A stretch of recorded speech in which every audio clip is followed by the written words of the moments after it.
기도할 수 없고 눈물이 빗물처럼 흘러내릴 때 주님은 우리의 연약함을 아시고 사랑으로 인도하시네.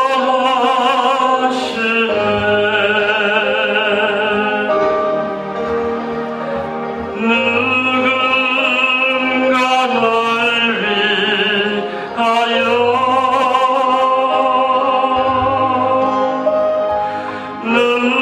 누군가 기도하네.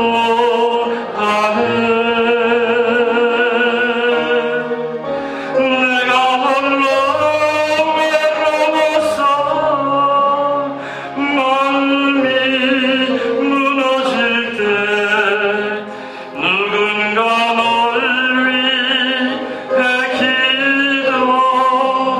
기도하네. 다같이 마음이 지쳐서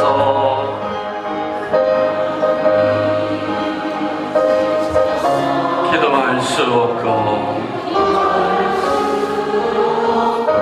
눈물이 빗물처럼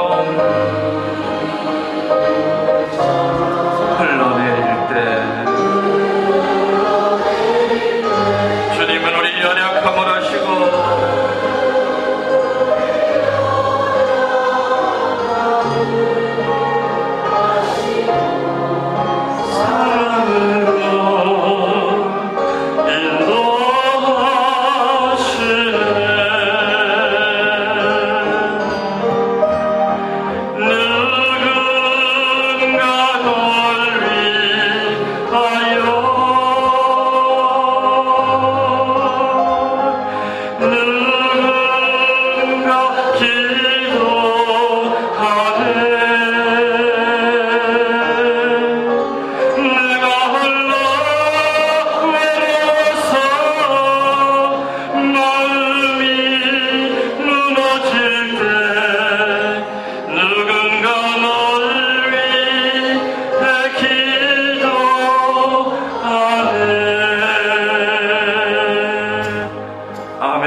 박수 치시는 거예요.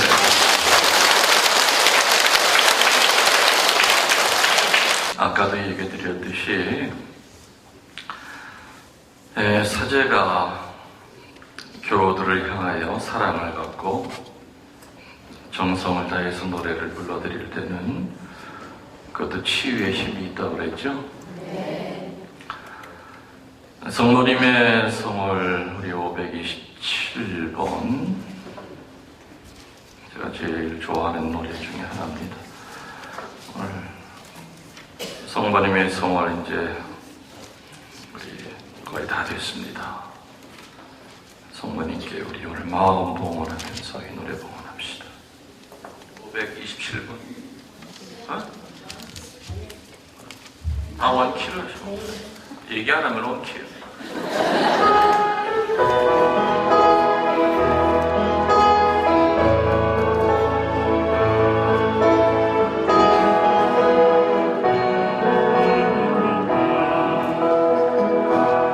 여인 중에 복되시며 구세주 어머니 믿음 깊은 삶으로 최후에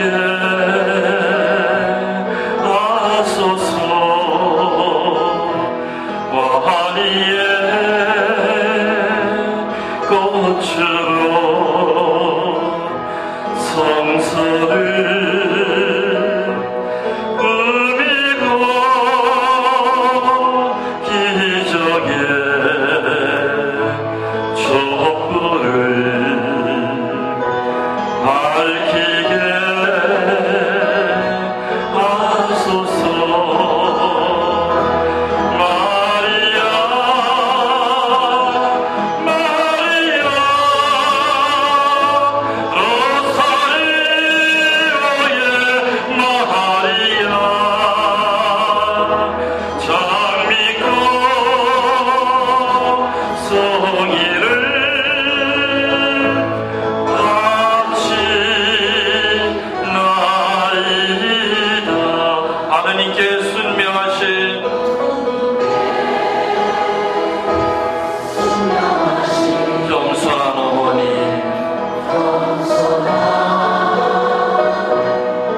우리 음악봉사자들 수고하셨습니다. 박수.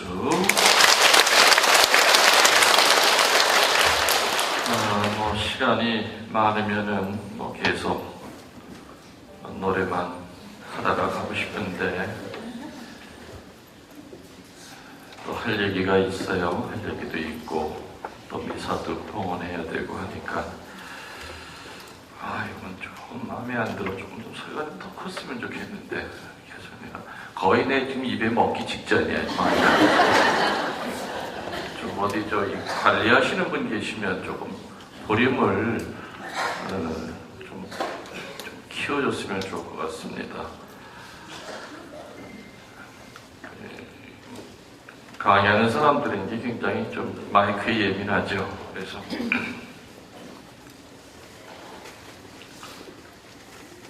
뭐 드셨습니까? 그럴 줄 알았어요. 예? 평소에 잘 드시잖아요. 저녁 때 또 뭐 맛있는 거 드시면 되니까. 육이 기름지면은 영이 어두워져요. 당연해요. 밥 잔뜩 먹고 묵주 들고 기도해 보세요. 그냥 개들이만 끄끄 하다가 눈은 다 풀려가지고 그냥 자요. 그래서 소위 수많은 종교들이 자기가 믿는 신에게 가까이 가는 첫 번째 훈련 방법으로 항상 단식을 선택했죠. 단식을. 사실은 지금은 개신교에서 금식이니 단식이니 많이 하지만 원래 단식은 가톨릭에서 아주 중요한 훈련 방법이었어요. 적어도 300년 동안은 가톨릭에서는 철저하게 수요일과 금요일 날은 철저하게 단식을 했어요. 그랬던 것이 슬그머니 없어지더니 바티칸 공의회 이후가 돼서는 딱 1년에 2번 제2수요일과 또 성금요일 날, 그것도 한 끼씩 굶으라고 하는 건데 그거 지키는 사람이 30%가 안 된대요. 통계가. 육이 기름지면은 늘어나는 건 하나밖에 없어요. 이건 의학적으로도 증명이 됐죠. 성욕이 강해져요. 몸에 육이 기름져지면은 성욕이 굉장히 강해져요. 그러니까 제대로 된 스님들은 겨울이면 동안 거 들어가고 겨울에는 하한 거 들어가서 굴 속에 살면서 솔잎이랑 좁쌀만 먹으면서 자기 몸을 이겨내요. 몸은 빼짝 말라도 영이 맑아지기 때문에 영이 맑아진 상태에서는 어떤 하느님의 어떠한 소리도 쉽게 들려오겠죠. 그래서 가톨릭에 정말로 좋은 이런 그 훈련 방법을 가톨릭에서는 버렸고 개신교에서는 그걸 주워다가 정말 잘 쓰고 있죠. 아마 여러분 주변에 개신교 신자들 좀 열심히 한 사람들 보름 금식 기도다, 한 달 금식 기도다, 그런 얘기 많이 들으셨을 거예요. 영이 맑아지면은 뭐가 중요하냐? 분별력이 생깁니다. 단식의 목적은 그냥 굶는 것이 목적이 아니라 영적인 분별력을 키우기 위해서 단식을 하려는 거예요. 영에 대한 분별력이 없다 보면은 이게 마귀의 장난인지 아니면 성령께서 허락하신 시련인지가 구분을 못해요. 사제들도 분별력이 없으면은 양들 데리고 그냥 집단으로 절벽으로 자살해요. 그런 성당 많아요. 이게 지금 성당인데 성당은 100억짜리 줘놓고 그 안에 들어가면 이건 난리도 아니에요. 신부님은 신부님대로 상처받아서 나 빨리 갈 거예요. 이런 인간들 처음 봤어요. 신자들은 신자들대로 우리 석 달만 참으면 돼요. 그럼 저 양반 이동할 때 돼요. 어떻게 목자와 양이 서로가 왼수도 아니고. 그러니까 참 어둠이 많죠. 그래서 지금 시대는 분별의 시대예요. 확실히. 분별이 없으면은 집에 가장도 식구들 다 뿔뿔이 다 냉담자 만들어요. 근데 이 영적 분별은 어디서 나오느냐? 거룩함에서 나와요. 영적 분별이 나오는 그 뿌리가 바로 거룩함이에요. 그렇기 때문에 지금 시대는 똑똑한 사제들이 필요한 시대가 아니라 거룩한 사제 하나가 교구를 변화시킬 거예요. 능력 있는 수녀들보다 지금 시대에 필요한 것은 거룩한 수도자 한 사람이에요. 제주 많은 평신도들보다 거룩한 평신도 하나가 주변을 변화시켜요. 분별은 거룩함에서 나온다고 그랬죠. 또 거룩함은 어디서 나오느냐? 기도에서 나와요. 옛날 말로 신공에서 나와요. 옛날에는 신공 드린다고 그랬죠. 사실은 기도라고 하는 말도 개신교 용어예요. 기도라는 말은 빈다는 뜻밖에 없지만 신공이라고 하는 말은 거룩할 공로라는 뜻입니다. 아침에 일어나자마자 제일 먼저 하는 거룩할 공로가 뭐냐? 조과. 잠자기 전에 마지막으로 하는 거룩할 공로가 뭐냐? 만과. 그때 과자는 일과자예요. 아침에 일어나면 세수하는 것보다 먼저, 밥 먹는 것보다 먼저 제일 중요한 첫 번째 일이 뭐냐?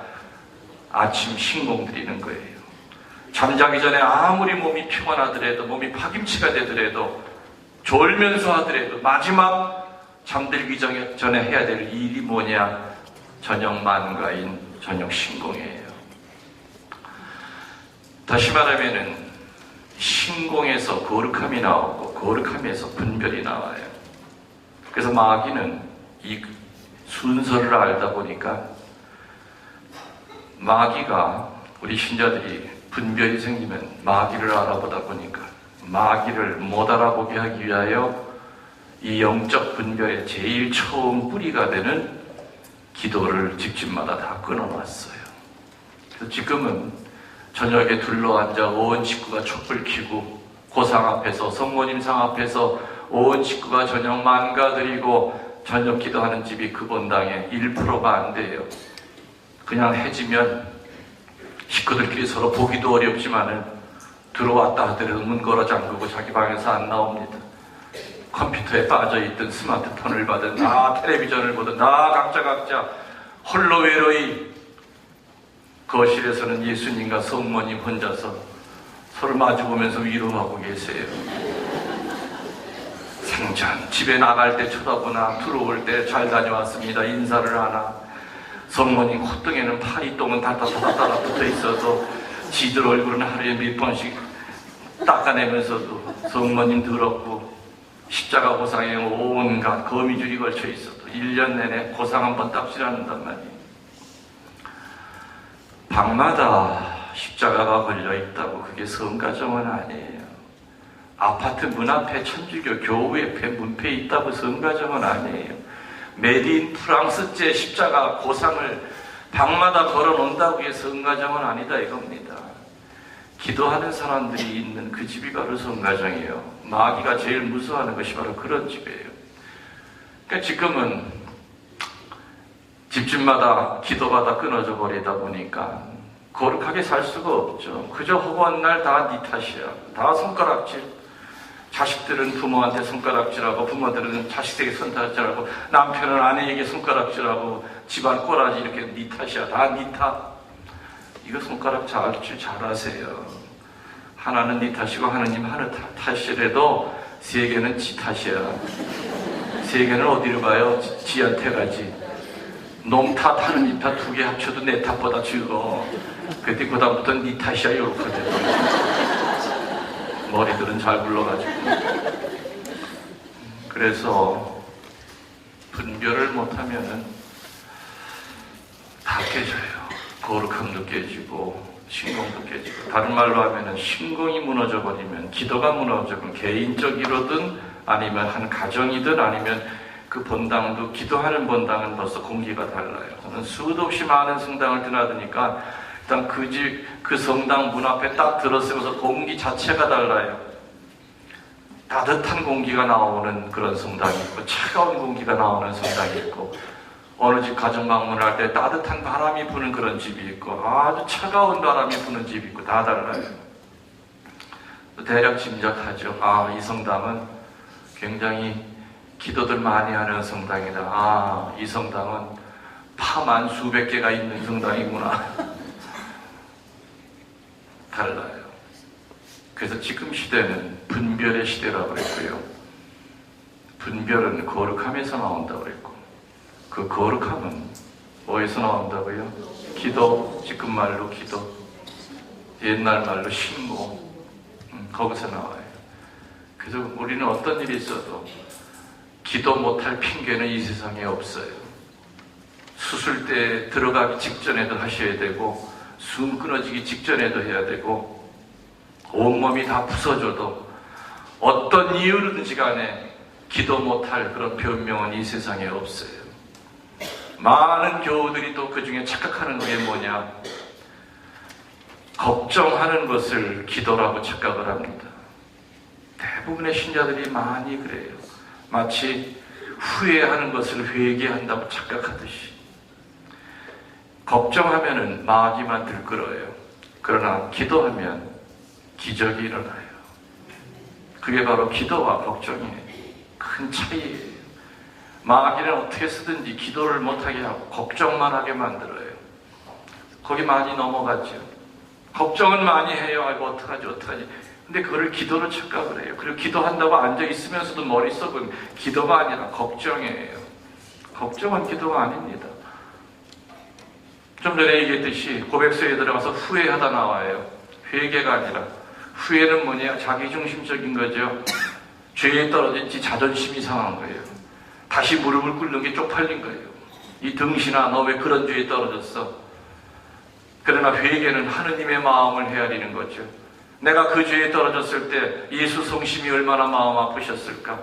내가 냉담하고 있는 기간 동안에 성모님이 얼마나 마음이 애절하게 아프셨을까? 죄에 떨어졌을 때 하느님의 마음을 헤아리는 것이 회개예요. 죄에 떨어질 때마다 죄에 떨어진 지 자신이 미운 게 그건 후회예요. 차이가 커요. 그래서 후회만 하는 사람은 성사 보고 나가서도 1시간도 안 돼도 똑같은 죄에 떨어집니다. 그러나 회개한 사람은 절대로 쉽게 그 죄에 떨어지지 않아요. 여러 번 죄를 졌지만 진정으로 회개하여 우리 가톨릭의 1대 교황이 되신 베드로 사도, 그분은 회개하신 거죠. 그러나 단 한 번 예수님 팔아먹었지만 마지막에는 목숨까지 끊었던 유다스, 그 사람은 마지막 순간까지도 자기 중심으로 후회만 하다가 자기 목숨까지 끊었어요. 그게 후회와 회개의 굉장히 큰 차이예요. 그래서 여러분들은 성사 보실 때 정말로 내가 어느 죄를 고백할 때, 내가 그 죄 고백했을 때 내가 마음이 불편했어 본인 생각만 하실 것이 아니라 내가 그 죄를 짓고 있는 기간에 내 안에 계신 성령이 얼마나 애가 다르셨을까, 성모님 마음이 얼마나 아프셨을까, 예수 성심에 얼마나 피가 흘렀을까, 바로 그거 생각하는 것이 바로 회개의 정의예요. 알아들으셨습니까? 오전 시간에 무슨 얘기했죠? 김밥 한 줄 먹은 거밖에 기억 안 납니까? 부족하다는 생각밖에. 치유 얘기했어요. 예수님의 치유는 3가지의 원칙이 있다. 조건을 붙이지 않는다. 2번째, 치유하기 전에 기도하시고 치유 후에 반드시 감사 기도로 마무리를 하셨다. 3번째, 섬세하게 자상하게 치유하셨다.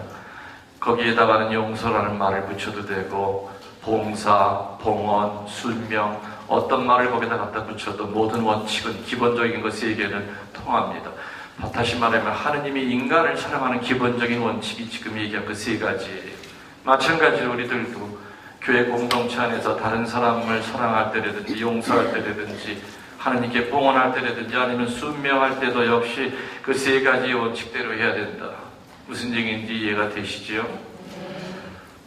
치유는 인성의 치유와, 그죠? 아니, 다시 그 앞으로 육의 치유와 영의 치유가 있는데, 영의 치유가 이루어지면 하느님께서 덤으로 주시는, 보너스로 주시는 선물이 뭐라고요?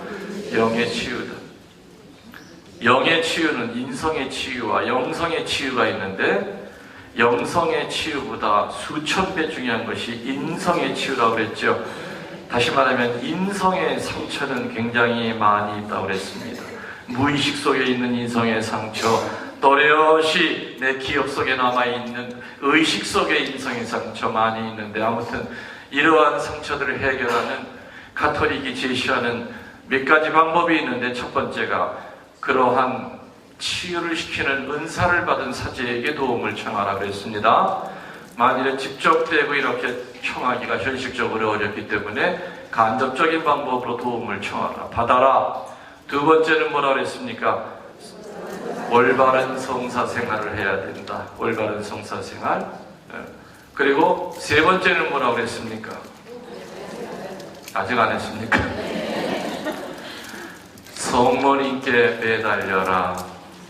누구에게요? 성모님께 매달려라. 성모님. 물론 지금 이 시간에 성모 신심에 대한 이야기는 이 짧은 시간에 다 할 수가 없겠죠. 성모님에 대한 얘기만 가지고도 며칠 밤, 몇 날을 사실 피정시킬 수가 있겠습니다만은, 그러나 중요한 것은 세례받은 크리스찬들이 성모님을 바라보는 시선이 여러 가지라고 하는 건 여러분들이 알고 계셔야 되겠다. 세례받은 크리스찬 하면 개신교 신자들도 거기 속할까요? 속하지 않을까요? 당연히 속합니다. 예수님 믿고 있는 사람, 다시 말하면 개신교에서도 세례가 있어요. 아무튼 예수님을 믿는 크리스찬들이 성모님을 바라보는 눈은 천차만별이에요. 대개는 네 종류로 구분이 되는데, 첫 번째, 성모님에게 무관심하거나 아주 차갑거나, 더 나아가서는 적개심을 가지고 있는 크리스찬들이 있어요. 물론 가톨릭보다는 당연히 어느 쪽? 개신교 쪽. 개신교 쪽에서 이렇게 가리킵니다. 그러나 내가 겪어본 바로는 정말로 인품이 있고 그리고 학식이 출중한 목사님들은 그렇게 안 가리킵니다. 대부분은 이 컴플렉스가 많은 목사들은 아무튼 가톨릭을 씹어야만 자기네들이 살아나는 것처럼 착각을 합니다. 대개가 누구를 갖다가 험담하는 사람일수록 심리적으로 컴플렉스, 열등감이 많은 사람입니다. 자신 있는 사람은 절대로 누구를 험담하지 않습니다. 개신교에서 어느 목사들 내가 설교 테이프 들어봤더니 기도한 척합니다. 성모님을 사탄의 딸이라고 그럽니다. 그리고 또 어떤 목사들은 성모 마리아는 자궁만 빌려준 여자다. 그 여자는 아무것도 아니다. 그 인간 터진 입이라고 이렇게 떠들어 제끼는데, 그리고 더 나아가서는 뭐라 그러느냐? 성모님은 동정녀가 아니다. 요셉과 부부 생활에서 자식을 많이 낳았다. 천주교에서는 우상 숭배한다. 동정녀도 아닌데 동정녀라고 그런다.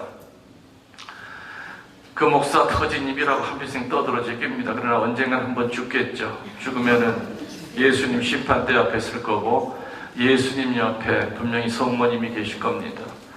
성모님이 그 목사를 보고 뭐라 그럴까? 너 이 목사 잘 만났다. 너 한평생을 내가 동정녀가 아니라고 그랬는데 너 내가 애 낳는 거 봤냐? 너 오늘 조직에 쓴맛 좀 한번 봐라. 베드로야, 얘 손 좀 봐줘라. 저는 솔직히 어떤 미움보다도 측은한 마음이 많이 듭니다. 저렇게 함부로 성모님에 대해서 이렇게 적개심을 갖고 이렇게 욕을 하다가 나중에 죽어서 얼마나 큰 벌을 받으려고 저럴까. 일국의 대통령 부모도 우리는 존경합니다. 그렇죠? 우리 아이를 가리킨 선생님의 부모라 하더라도 우리는 존경을 합니다. 우리 아이 가리킨 선생님을 낳아준 분이기 때문에. 예수님을 낳은 성모님을 사탄의 딸이라고 그러고 자궁만 빌려준 여자라고 그러니 그렇게 몰상식한 인간들이 어디 있겠는가. 저는 굉장히 참을성이 많은데 제일 잘 참는 건 아픈 걸 잘 참습니다. 아마 저만큼 아픈 걸 잘 참는 사람 없을 거예요. 근데 이 아픈 거 잘 참는 건 어디서 내가 몸에 뱄냐면 꽃동네에 있을 때. 꽃동네에 내가 한 1년 동안 원목 신부로 있었어요. 세상에 꽃동네 가니까 세상에 그렇게 병이 많은지 좀 처음 알았어요.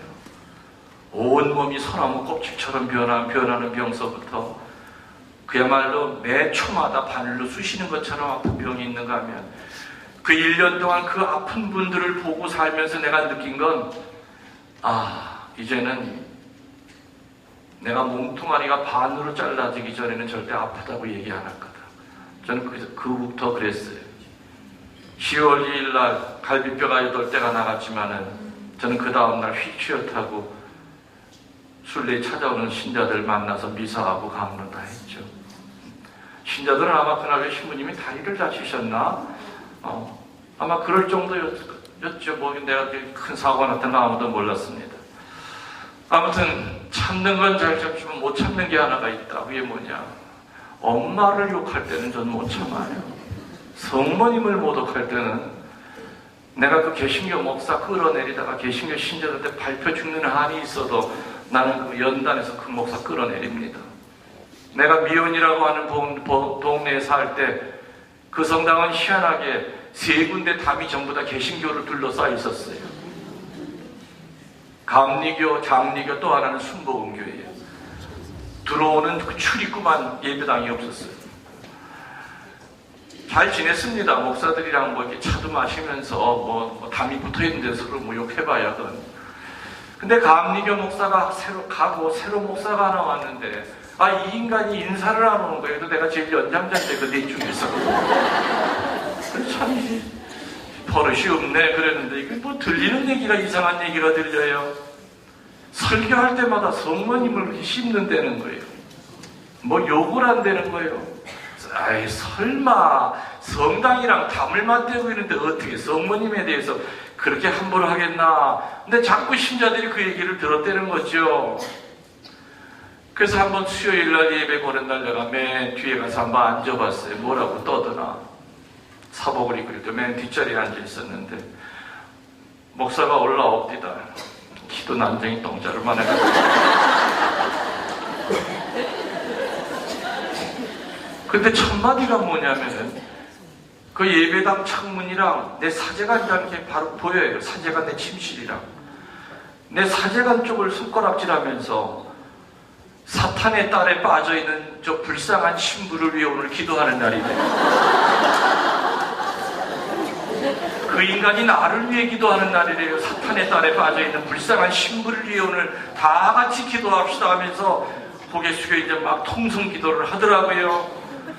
저는 맨 뒷자리에 앉아가지고 저 자식이 저게 죽으려고 하죠. 저는 이제 한번 뚜껑이 열리면 또 물불을 안 가져요. 그냥 뛰어나왔어요. 뭐 예배당이 한 반만 하니까 뭐 쬐끔하니까 뭐 그냥 올라서서 그냥 목사 멱살을 잡고 한 손으로 허리춤을 움켜쥐고 그냥 끌고 나갔죠. 개신교 신자들은 눈을 감고 오늘따라 목사님 기도가 안 터지라고 그러다가 몰랐죠. 목사 뭐 한순간에 끌려나갔습니다. 저는 주먹이 억셔요. 왜냐면 저는 유도를 했기 때문에 저는 유도 공인 5단이에요. 그래서 제 손에 잡히면 거의 못 빠져나가요. 딱 잡으니까 뭐 숨도 못 쉬고 킥킥거리고 끌려나갔어요. 저는 끌고 나가서 그 예배당 그 마당 잔디밭에다가 정말 안달이 흐리기로 공중에서 몇 번을 돌렸어요. 꽝 떨어지는 목사는 정신을 못 차려. 무슨 상황이길래 내가 끌려나가는지도 모르고 끌려나가고. 내가 그 목사, 내가 구두발로 내라고 아주 목을 밟았어요. 그리고 네 엄마한테 사탄이라고 그랬지. 너 오늘 형한테 한번 맞아. 나도 모르게 아무튼 주먹을 썼어. 코피가 쭉 납니다. 그때야 이제 개신교 신자들이 사태 파악을 하고 몰려나와 보니까 자기네 목사가 얻어 터지고 있잖아요. 나는 이제 그때부터 36개 주랭가 도망을 쳤는데 그 뭐 동네가 조그마니까 어떻게 도망을 가봐야 도망을 제가 여기서 뭐 오토바이 타고 쫓아오고 한 80명이서 쫓아오는데 결국에는 몰리다가 막다른 골목길에 몰리면 어떻게 해요? 한 60, 70명이 덤비는데요. 뭐 머리 다 뽑히고 막 안경 깨지고 옷 다 찢어지고 아무튼 그래가지고 저는 남자들 한 6명한테 허리춤이 잡혀서 팔을 잡혀가지고 파출소로 끌려갔어요. 그때 파출소 소장이 우리 본당 총회장이었어요.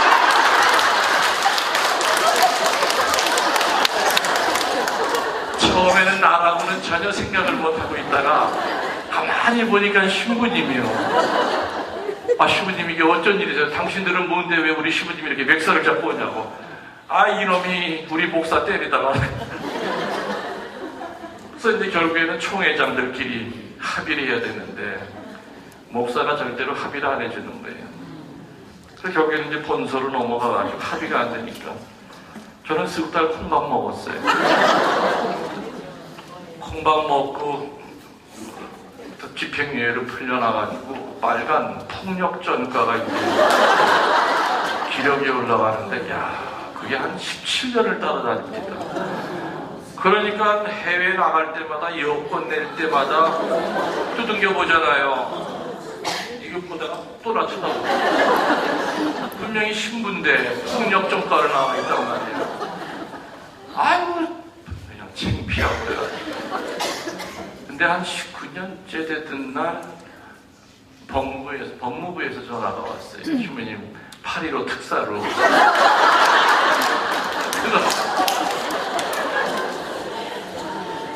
전과 말소가 됐다고. 아유, 지금 제가요, 사제는 어떤 일이 있어도 주먹을 쓰면 안 되죠. 안 되는데, 저 그거 가지고 성사도 많이 봤어요. 보석도 엄청나게 많이 찾아 했는데, 근데 모르 지금이라도 저는요, 누가 우리 성모님 그렇게 모독하면은 나는 똑같은 행동할 것 같아요. 난 적어도 그거예요. 이 대한민국 땅에 엄마가 모독당할 때 목숨 걸고 싸우는 당신의 아들 하나는 있다는 거. 난 그거 보여주고 싶어요.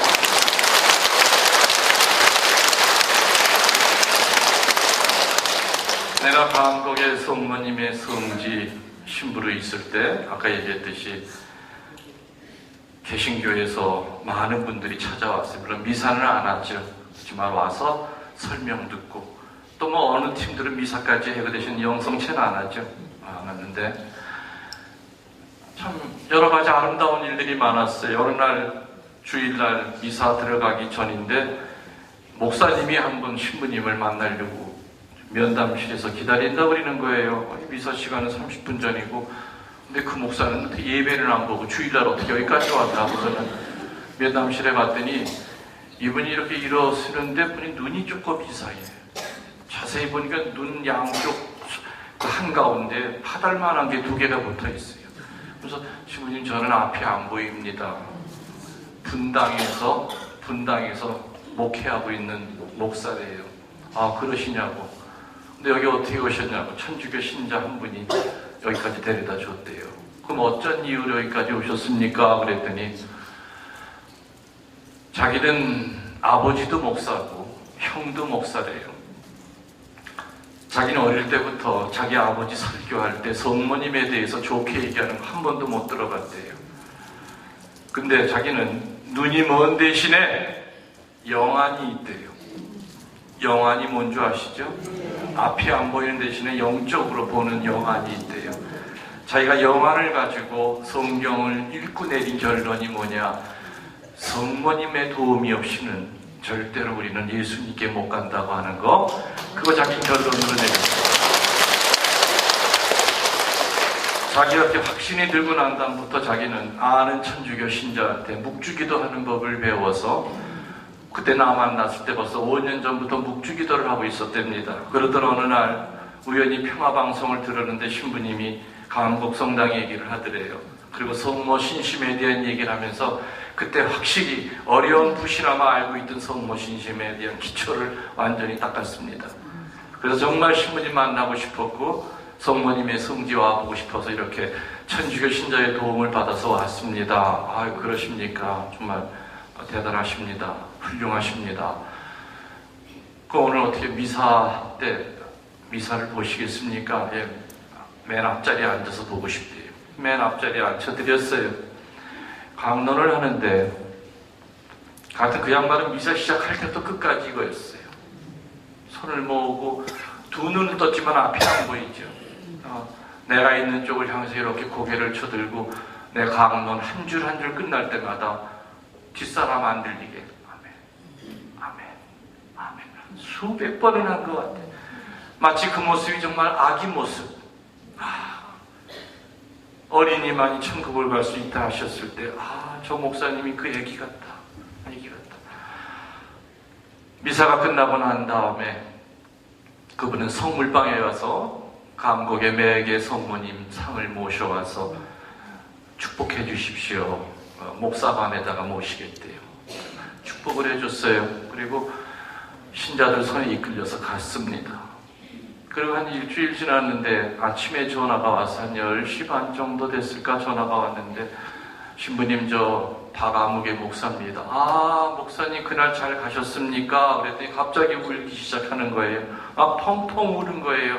난 그래서 짐작했죠. 아이고, 아버지한테 뒤지게 또 혼났나 보다. 성모님 성지 왔다 갔다 얼마나 혼났길래 이렇게 또 펑펑 울까. 아이고, 목사님 여기 왔다 갔다고 욕 보셨나 봐요. 어떡하죠? 신부님 그것 때문에 아니에요. 근데 왜 우세요? 아침에. 그러니까, 신부님 어떻게 저한테 이런 일이 있을 수 있습니까? 성모님의 성지 갔다 와서 3일 지났는데 앞이 보이기 시작한대요. 그래서 내가 물었어요. 그럼 병원에 가서 확인을 받으신 겁니까? 지금 여기가 안과래요, 대학병원. 그래서 병원에서는 뭐라 그럽니까? 그러니까 똑같이 장님이래요. 그런데 의학상으로는 똑같이 이렇게 점이 녹두할 만한 것이 한가운데 붙어 있어요. 모든 검사를 다 했는데 의학적으로는 여전히 빛이 안 들어오는데 목사님은 보인다고 그러는 거예요. 그래서 의사한테 그랬대요. 내가 지금 희미하게는 보이지만 선생님 그 여기에 무슨 연필 같은 거 많이 꽂고 있는데 내가 어떤 빨간 거라고 생각되는 거 하나를 내가 집을게요. 집었대. 근데 그건 어쩌다 집을 수 있잖아요. 아무튼 의사가 시키는 대로 다 했대요. 그리고 나중에는 이렇게 뒤를 돌아보니까 그 의사 책상 뒤에 난이 하나 있더래요. 내가 저 난 옆에 가서 쓸게요. 그래서 하나도 부딪히지 않고 그대로 가서 섰대요. 그 광경을 보러 대학병원 그 안과 과장들이 진료하다 말고 다 모여가지고 팔이 신기한 거죠. 의학적으로 차트를 보면 분명히 아직도 여전히 빛이 안 들어가는 맹인인데 본인은 보인다고 하니까 신기하다. 아무튼 지금 의학적으로는 설명할 수 없지만 분명히 보인다고 하니까 그건 우리 믿을 수밖에 없네요. 의사한테 그 얘기 듣고 지금 나와서 이 기쁜 소식 신부님한테 처음 전화드리는 겁니다. 신부님 어떻게 저한테 이런 일이, 성모님이 저한테 원하시는 게 뭘까요? 그러시는 거예요. 그래서 정말 축하드립니다. 정말 그 어려운 여건 하에서도 성모님 성지 왔다 가시는 게 축복을 받으셨네요. 다음에 한번 시간 되면 오세요. 꼭 찾아가겠습니다. 열심히 이 색깔 익히게 되는 거예요. 색깔 익혀서 다음번에는 혼자서 한번 찾아가 보겠대. 정말 12월 31일 날 송년 미사 때 그분 혼자 버스 타고 왔어요. 그래서 두 분이 이렇게 미사 때 결국에 그 양반이 저 그날 하고 싶었던 얘기는 그거예요. 신부님 강의 테이프를 들으면서 성체에 대한 거를 그때 알았대요. 성체 성사가 없는 우리 개신교는 반쪽이구나. 구원의 문 안으로는 들어와 있지만 구원에 대한 보증이 없는 게 우리 개신교구나. 예수님의 유언 중에서 가장 중요한 유언이 로마서 6장 50절에서 57절에 나오는 똑같은 이야기를 7번이나 반복하신, 유일하게 7번 같은 얘기 반복하신 거 있죠? 내 살과 내 피를 먹고 마시지 아니하면 영생을 얻지 못한다는 얘기를 요한복음 6장 50절에서 57절에 무려 7번을 반복을 하십니다. 자기는 그거 읽으면서도 예사로 읽었었는데 신부님 CD 들으면서 그걸 읽으니까 정말 예수님의 유언 중에서 최고의 유언이 내 살과 내 피를 먹고 마시는 거구나. 신부님 테이프 들으면서 성체가 뭔지를 알았고 성체 성사가 없는 우리 개신교는 반쪽이라는 거 이제 깨달았습니다. 신부님 저 오늘 올해 마지막 성모님이 눈도 떠주게 해주셨고 그럼 마지막 축복받고 싶습니다. 뭡니까? 성체도 명하면 안 됩니까? 돼요 안 돼요? 목사님 그건 어렵네요. 아이고 저 성체 영하러 왔는데요. 그건 어렵습니다. 대뜸 목사님은 뭐라는 줄 아세요? 그러면은 지금 이 순간 개종하겠대요. 그래서 내가 목사님 그건 안 되지요. 왜냐면은 저도 목사님 눈 뜨고 난 다음에 곰곰이 많이 기도했습니다. 왜 성모님이 목사님의 눈을 뜨게 했을까? 그건 분명히 이유가 있다. 그 목사님은 은사가 하나 있어요. 무슨 은사냐? 다른 사람을 설득시키는 은사가 있대요. 그래서 그 은사를 가지고 성모님을 모르는 개신교 신자들한테 성모님을 알리게끔 아마 목사님의 눈을 뜬 것 같으니까 목사님이 개종할 시기가 되면 분명히 뭐 나를 통해서라도 아무튼 여러 가지 방법으로 사인이 올 겁니다. 근데 지금은 목사님 개종할 때가 아니니 힘이 드시더라도 정말 성체영하고 싶더라도 참고 가십시오. 그날 그 목사님은 미사하시면서 참 많이 울었어요. 그리고 우리 신자들이 성체 받으러 나오는데 그걸 보고 부러워서 눈이 계속 따라가는 거예요. 성체 받고 돌아갈 때까지 계속 너무너무 부러워하시는 거예요. 우리 신자들 다 가고 난 다음에 내가 가서 대신 안수해드렸죠. 지금도 그 목사님은 분당에서 선에 묵주 잡고 설교해요. 이렇게 하다 보니까 분당 쪽에서는 아무개 목사하면은 목사들 사이에서는 또라이로 소문이 났어. 정신병자로. 길 가다가도 테러도 많이 당했대요. 몽둥이로 얻어맞고. 그쪽 사람들 입장에서는 그렇게 보이겠죠. 자기는 마저 죽어도 자기는 아무 원한 안 진대요. 원한이 없대요. 성문 위에 살아가기 때문에. 그래서 개신교 신자들이 좀 제대로 된 목사를 못 만나면은 그 엄마에 대해서 그렇게 이상하게 얘기를 듣지만 정말로 어떤 목사님들은 지금 얘기한 것처럼 정말 사제보다도 더 성모님 사랑하는 목사들도 있어요. 내가 독일에 갔을 때 독일의 한인 천주교의 신자들을 강의라고 어디서 누가 마이크 소리가 나네. 이게 뭔 소리? 어디서 마이크 소리가 계속 나.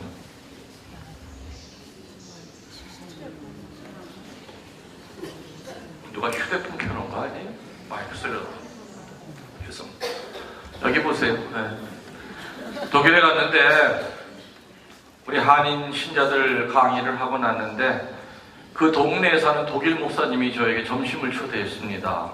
그 독일 목사님 그 목사관에 갔는데 아주 뜰이 넓은 목사관이에요. 근데 문 열고 들어가서 깜짝 놀랐잖아요. 목사관 한가운데 잔디밭에 성모님 상이 서 있는 거예요. 이거 어찌 된 일이야? 목사관에 들어갔습니다. 그때 그 양반이 뭐 연세가 한 60 정도 됐을까? 근데 그 양반 그 서재에 들어갔더니 책상 위에 맨질맨질 다른 묵주가 있었어요. 그래서 난 하도 신기해서 이제 물어봤죠. 어떻게 밖에 성모님 상이 어떻게 있으며 저 묵주는 뭐 하시는 묵주냐 그랬더니 자기는 오래전부터 묵주기도 한대요. 그런 걸 보면은 유독 한국에서만 그렇게 성모님에 대해서 적개심을 갖고들 많이 살아요. 목사님 가운데 또 내가 기억이 나는 목사님이 한 분이 있는데 한 10여 년 전에 책 소포를 하나 받았습니다. 근데 보니까 칼발트라고 하는 개신교 신학자의 그 책을 번역을 한 책인데 그 번역하신 분이 보낸 거예요. 번역하신 분이 목사인데 그 양반이 그 안에다가 편지 한 통을 이렇게 지금도 저는 내 서재에 그걸 가지고 있는데 편지 내용은 이거였습니다. 존경하는 신부님, 우연히 평화방송을 보다 한 믿음 한 신앙 안에 신부님을 짝사랑하는 목사 목입니다. 근데 앞에다가 자기는 사이비 목사래요. 근데 왜 사이비인가? 근데 그 양반의 양력을 보니까 사이비가 아니에요. 독일의 튠빙겐 대학, 유명한 대학에서 박사학위를 받고 박사학위 받은 연도도 보니까 나이도 상당히 많으신 분이에요. 한 70이 다 된 그런 노인 목사예요. 근데 그 내용을 읽어보니까 그거였죠. 자기가 독일에서 공부할 때 자기 지도 교수로부터 가톨릭에 대해서 확실히 알았대요. 그때부터 우리 뿌리가 바로 천주교구나 늘 알고 있었대요. 그리고 그 같은 교회 일치 운동을 위해서 자기는 무단하게 애를 썼는데 한국에 들어와서 개신교 신학교 목사가 되고 보니까 목구녕이 포도청이다 보니까 천주교 얘기를 할 수가 없다는 거예요. 자기는 그런 의미에서 사이비 목사래요. 할 말 못하고 살기 때문에. 그러면서도 자기는 지금도 누군가가 주변에서 종교를 찾으면은 목사이지만 천주교로 가라고 그러지 개신교로 가라는 얘기를 안 합니다. 그러면서 그분은 그래요. 나는 신학적으로도 신앙적으로도 확신이 있습니다. 뭐냐? 천주교는 바다요, 개신교는 저마다 각기 흐르는 또랑입니다. 또랑은 언젠가는 마르겠지요.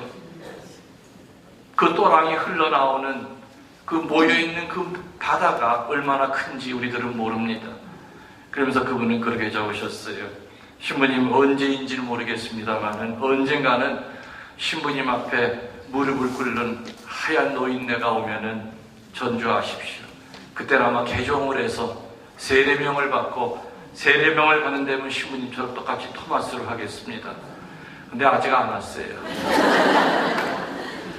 근데 아무튼 그 유명한 개신교 신학자인데도 그 성모님이 어떤 분인지를 아니까 성모님에 대한 그 사랑이 아주 절절히 그 편지에, 저는 그 편지 되게 소중히 여기고 있어요.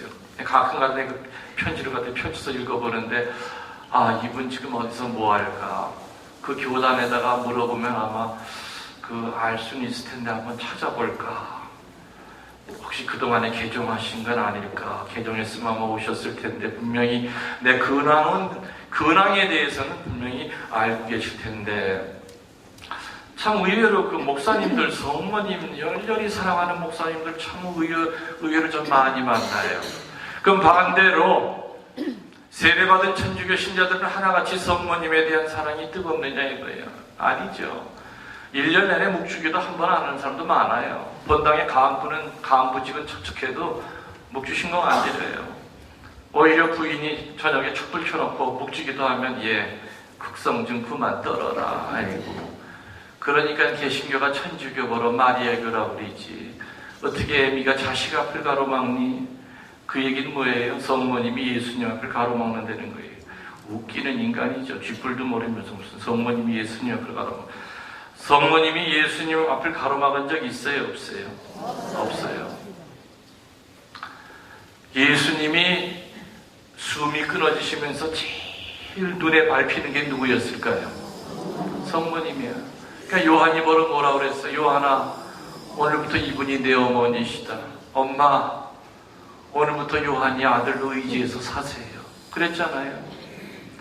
실제로 예수님 돌아가시고 난 다음에 요한은 성모님을 모시고 살다가 박해가 일어나니까 에페소로 성모님을 피신시켰죠. 그래서 에페소에서 성모님께서 돌아가시고 승천하실 때까지 요한이는 성모님을 지켰어요. 얼마나 지극정성으로 했겠습니까? 그때 그 요한은 한 개인이 아니에요. 교회에다 맡긴 거고 인류를 뜻해요. 그래서 성모님 그때부터 인류의 어머니시죠. 한 개인의 어머니시가 아니라 뭐 확인되지 않은 전설에 의하면은 요한이가 성모님을 그렇게 잘 모시기 위하여 성모님이 그렇게 좋아하는 음식이 돼지고기 두루치기였대요.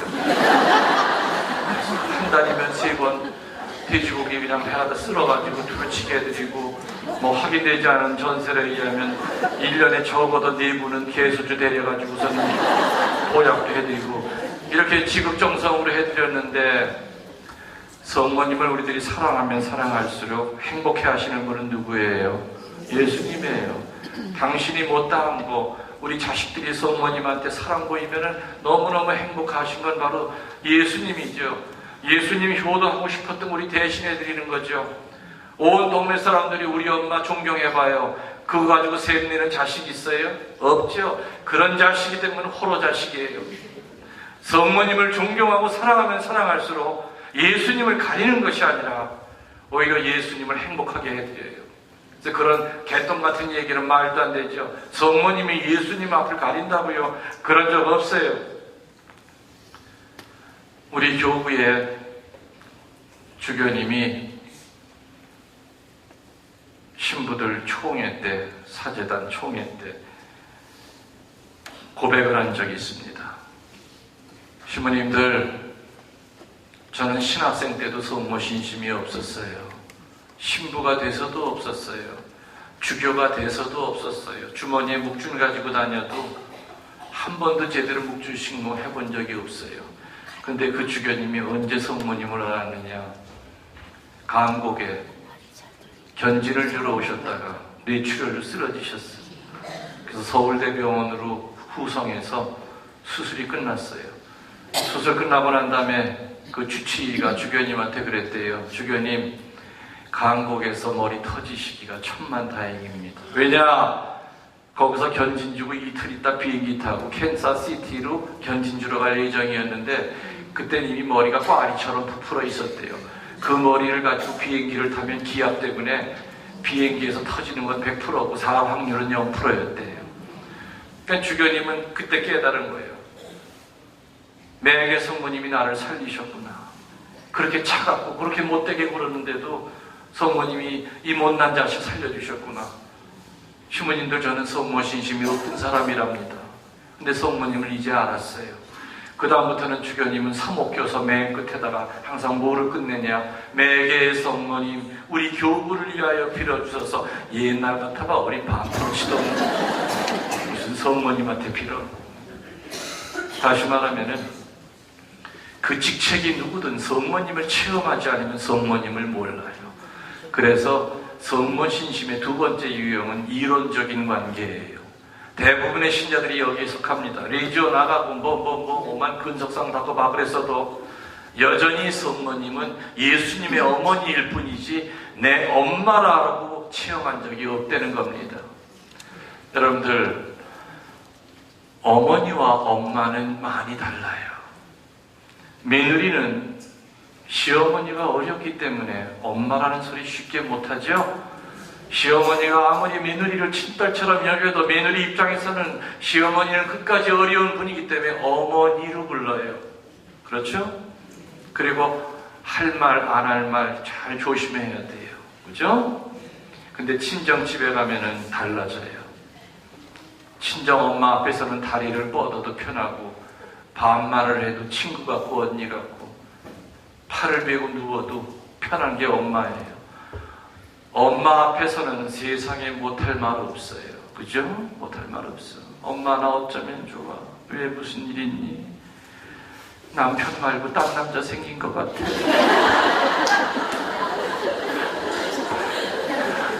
이런 말도 할 수 있는 게 엄마예요. 그죠? 그 성모님은 어머니가 아니라 엄마예요. 엄마.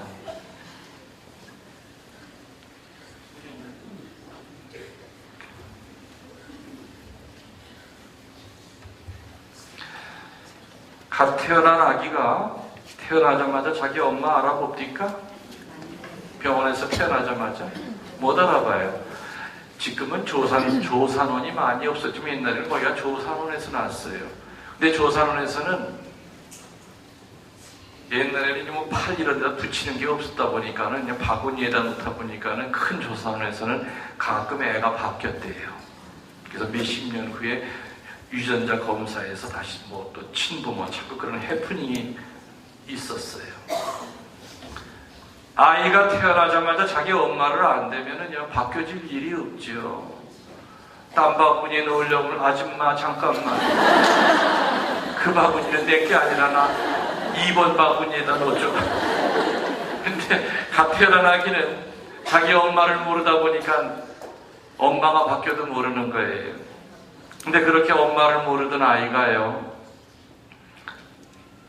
1살, 2살이 되면서 저절로 엄마 되는 걸 알죠? 학교 가서 배워서 하는 것이 아니라 저절로 알아요. 아, 코 밑에 점 있는 요 여인이 배 아파 나를 낳은 내 엄마고 나 위해서도 대신 죽을 수 있는 내 엄마다. 그걸 아는 순간부터 그 아이는 어디 나갈 때 엄마 치맛자락을 잡고 다녀요. 무서운 개가 나타나도 엄마 치마 뒤에 숨고 모르는 아저씨가 나타나도 엄마 치마 뒤에 숨어요. 다시 말하면은 엄마라고 하는 것은 이론이 아니에요. 상식이 아니에요. 그냥 저절로 아는 거예요. 저절로 배워 아는 거예요. 아마 저는 이 세상에 나와 있는 성모님에 관련된 책은 거의 한 90%는 읽었어요. 그리고 성모님에 대한 논문도 전 많이 썼어요. 그렇지만 내 머릿속에 있는 성모 신심은 아주 간단해요.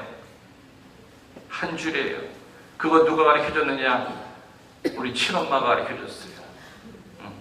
어릴 때 항상 웅녀라 토마스야, 성모님께 전구하면 절대 거절하시지 않는단다. 그걸 하도 내 귀에다가 얘기하셔가지고 그게 내가 알고 있는 성모 신심의 전부이자 마지막이에요. 내가 군정 신부할 때 저는 돈이 생기면은 다른 신부님들은 쪼꼬파이를 샀지만 나는 돈이 생기면 항상 성모님의 상본을 샀어요. 성모님의 상본 알죠? 그래서 군복 주머니마다 가득 채우면 밥 안 먹어도 이렇게 배불렀어요. 지나가다가 군인 지나가면 성모님 상본 줬죠. 최전방 GOP 아이들 방문을 합니다. 커피 하나 타가지고. 그러면 아이들 가면 그 영하 30, 40도 되는데 그 초소에 2명이 있어요. 고참 하나랑 쫄병 하나랑. 가보니까 이제 짝대기 하나야. 너 언제 들어왔니? 예, 3일 됐습니다. 3일 돼서 그 최전방에 총을 들고 서 있으니까 얼마나 엄마가 보고 싶고 얼마나 힘들겠어. 아이고 그렇구나. 너 많이 힘들지. 엄마 보고 싶니? 그러면은 엄마가 보고 싶다고 그러겠어요? 아, 춥니? 내 먼저 물어봐. 워낙 추우니까 춥다고 그러겠어요? 괜찮습니다. 그런데 너 엄마 보고 싶니? 그러면은 고개를 떨고요. 추운 건 얼마든지 참겠는데 엄마는 보고 싶은 거예요. 그래, 너 엄마 많이 보고 싶구나. 오늘 신부님이 새엄마 하나 소개시켜줘요. 주머니에서 성모님 상본을 꺼내가지고 얘다 이거 받아라. 오늘부터 이분이 네 새엄마야. 너 이분 앞에 기도하면은 너 집에 갈 때까지 머리카락 하나 안 다치고 그대로 새엄마가 집에까지 보내줄 거야. 이분이 누구십니까? 아, 성모님 마리아야. 주님, 저는 절에 다니는데요. 자식아 상관없어. 성모님은 인류의 엄마인데 뭐 개신교든 뭐 불자든 뭔 상관이야. 알았습니다. 아무튼 내가 제대할 때까지 내가 이제 제대를 소령으로 제대를 했어요. 대위 달고 들어가서 소령으로 제대할 때까지 거의 한 2만 장 이상을 내가 뿌린 것 같아요. 성모님의 성본을. 어느 날 병장 아이가 이제 짝대기 4개 달았죠. 인사를 하러 왔어요. 서재관에. 신부님, 저 내일 제대합니다. 신부님은 저를 기억 못 하시겠지만은 1년 전에 저는 GOP에서 신부님을 만났습니다. 그때 신부님을 5분만 늦게 만났어도 저는 분명히 자살을 했고 살인을 했을 겁니다. 얘기를 들어보니까 그날 고참이랑 같이 보초를 쓰고 있었는데 그 고참이 그렇게 자기를 괴롭혔대요. 아주 정말 많이 괴롭혔대요. 그래서 그날 둘이 보초를 쓰게 돼서 옳지 잘 됐다. 너 죽이고 나 자살하자. 너 같은 놈은 죽여야 돼. 그래서 그날 죽이려고 마음을 먹고 있었대요. 그래서 언제 방아쇠를 당기나 막 하고 있는데 그 엄마가 얼마나 보고 싶겠어. 마지막 죽기는 이제 22살밖에 안 되는데 내가 이 산속에서 이렇게 죽어야 되는구나.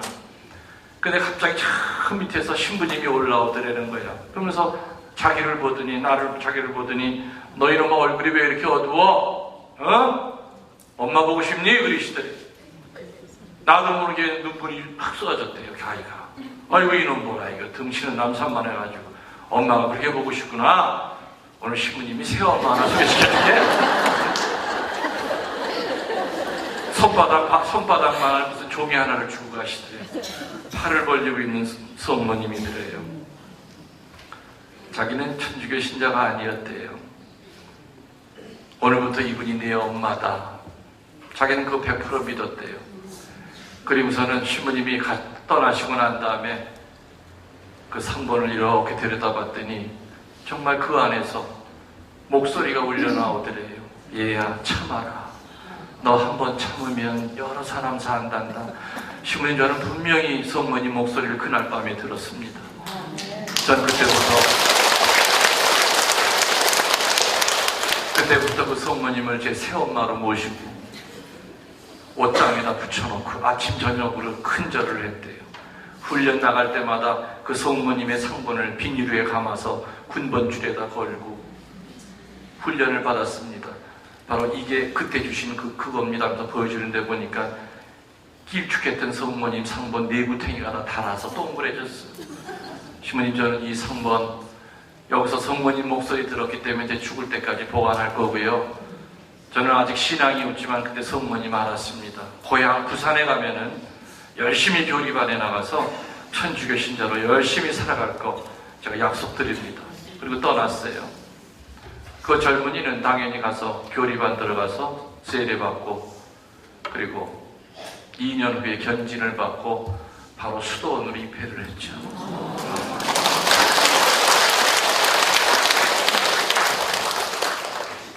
지금도 얼마나 잘 사는지 몰라요. 그 수사님이 굉장히 잘 살아요. 열심히 살아요. 보세요, 여러분들. 그 상본 돈으로 따지면 그때 10원인가 아니 100원인가 200원인가 했었어요. 성모님은 그 상본 하나 가지고도 얼마나 많은 사람을 살린 겁니까? 만일에 쏴 죽이고 자살해봐.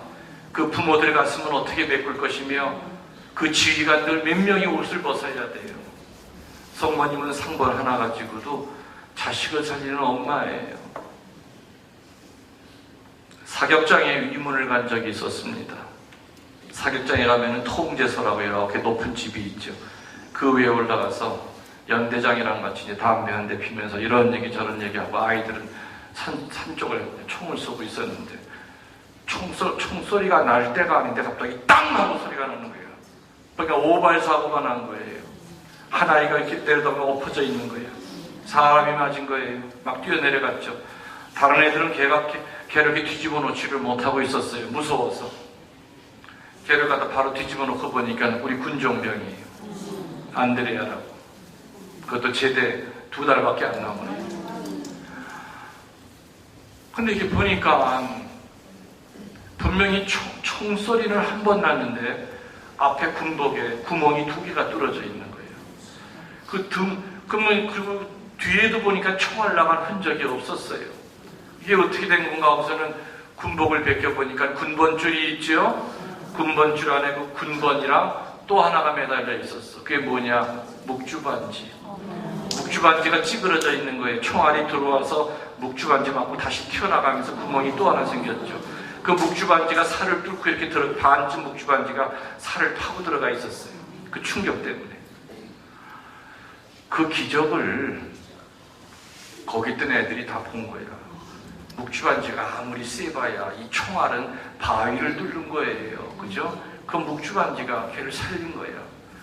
그 기적을 사람들이 보고 3달 후에 한국 가톨릭 군종 역사상 1개 대대가 연병장에서 동시에 세례를 받았습니다.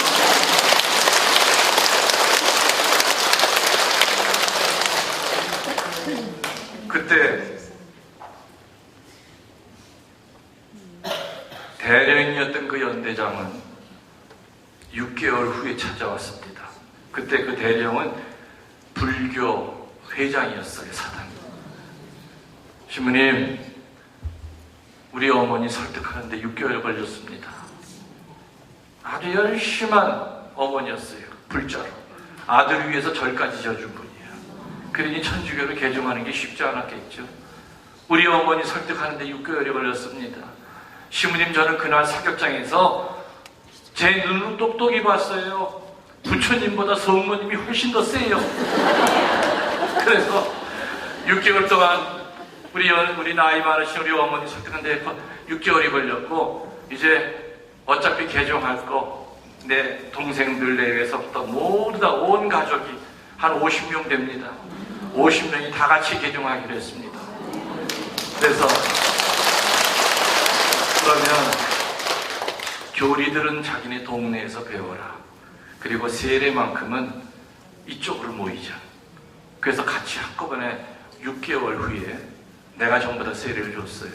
그리고 그분은 이제 나중에 별대까지 다 하셨어요. 완전히 그 양반은 가톨릭에 정말 열렬한 신자가 돼서 늘 손에는 묵주, 비행기 탈 때도 묵주. 그 양반의 대자만 해도 수백 명이에요. 그리고 선녀 가운데서 수녀가 나오고. 그러니까 성모님은 그 옛날에 쇳덩어리로 된 묵주 있잖아요. 그걸 왜 여기다 차고 있었는 줄 압니까? 내가 아이들 하나씩 그걸 나눠줘요. 새로 된 묵주, 손가락 묵주. 그럼 그걸 끼고 있으면은 고참애들이 이쁘다고 빼서 그거 안 뺏기려고 군번줄에다 매놨다가 보셨을 때는 빼서 이렇게 하고 다시 또 몰래 숨겨놓고 그리던 묵주이기 때문에 이 군번줄에 걸려 있는 거예요. 그게 그 묵주 하나 가지고 성모님은 수백 명을 당신의 자식으로 만들고 그리고 그 많은 사람들을 하늘길로 이끌었잖아요. 그 총알 맞은 안드리아는 어떻게 됐나? 그 아이가 서울 공대를 다니다가 왔어요. 똑똑해요. 그리고 제대하고 병원에서 퇴원하고 한 달 있다가 제대하고 가서 다시 2년을 다시 공부하고 서울대 졸업하고 그리고서 나한테 편지가 왔습니다. 미국에 유학을 간대요. 그리고 한 7년 있다가 편지가 하나 또 날라왔는데 신부님 박사학위를 재작년에 땄습니다. 그리고 부모님으로부터 이제 드디어 허락을 받았습니다. 신부님 저를 위해 기도해 주세요. 제가 지금 편지 쓰고 있는 이곳은 트라피스트 봉쇄 수도원입니다.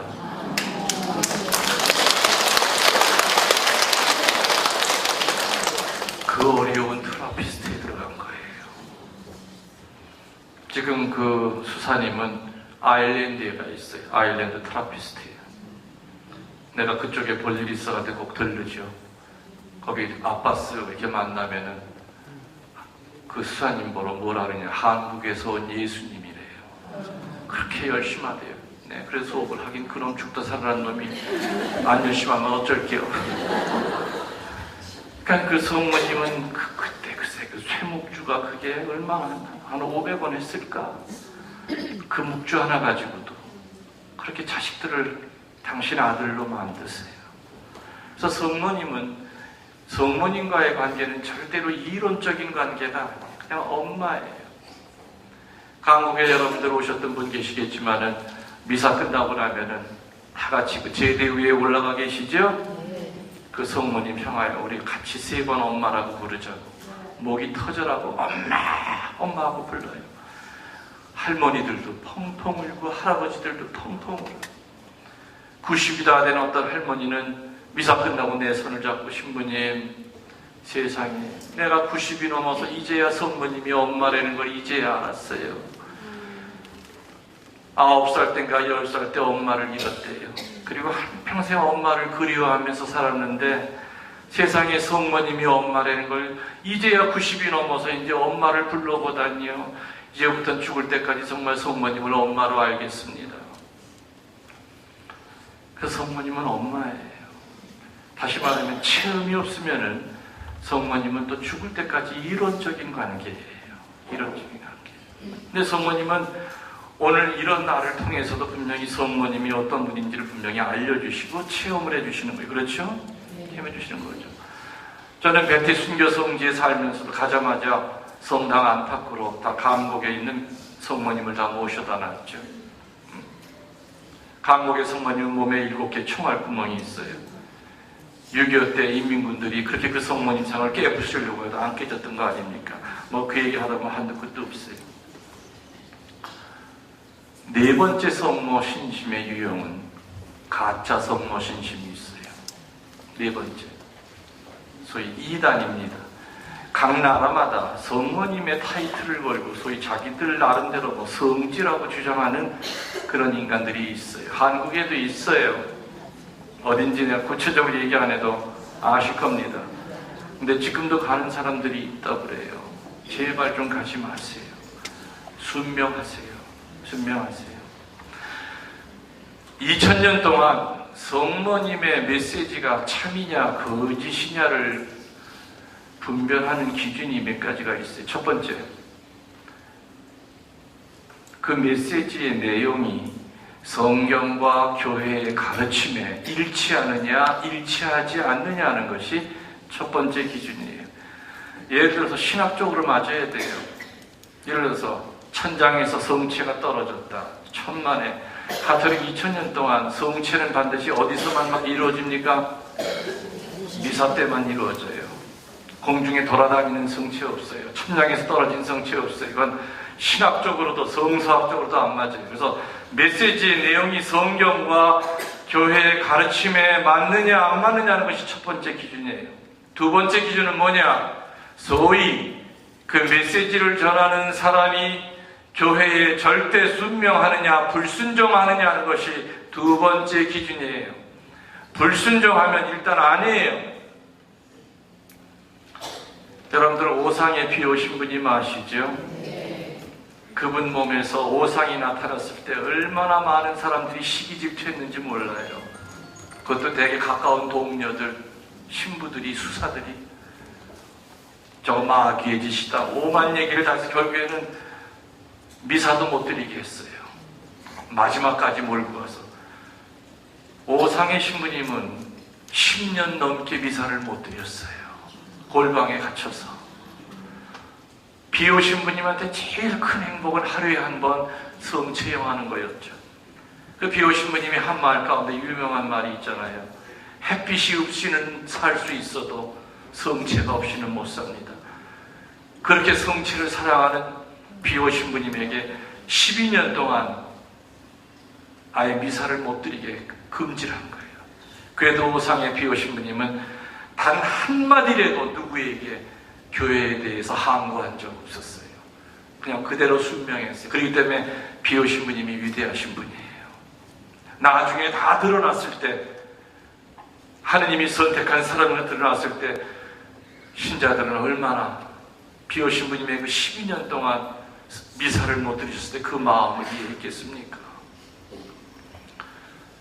그래서 성모님은 비록 교회가 오해하는 부분이 있다 하더라도 일단 성모님은 순명하라고 가르치지 대들라고 안 가르치세요.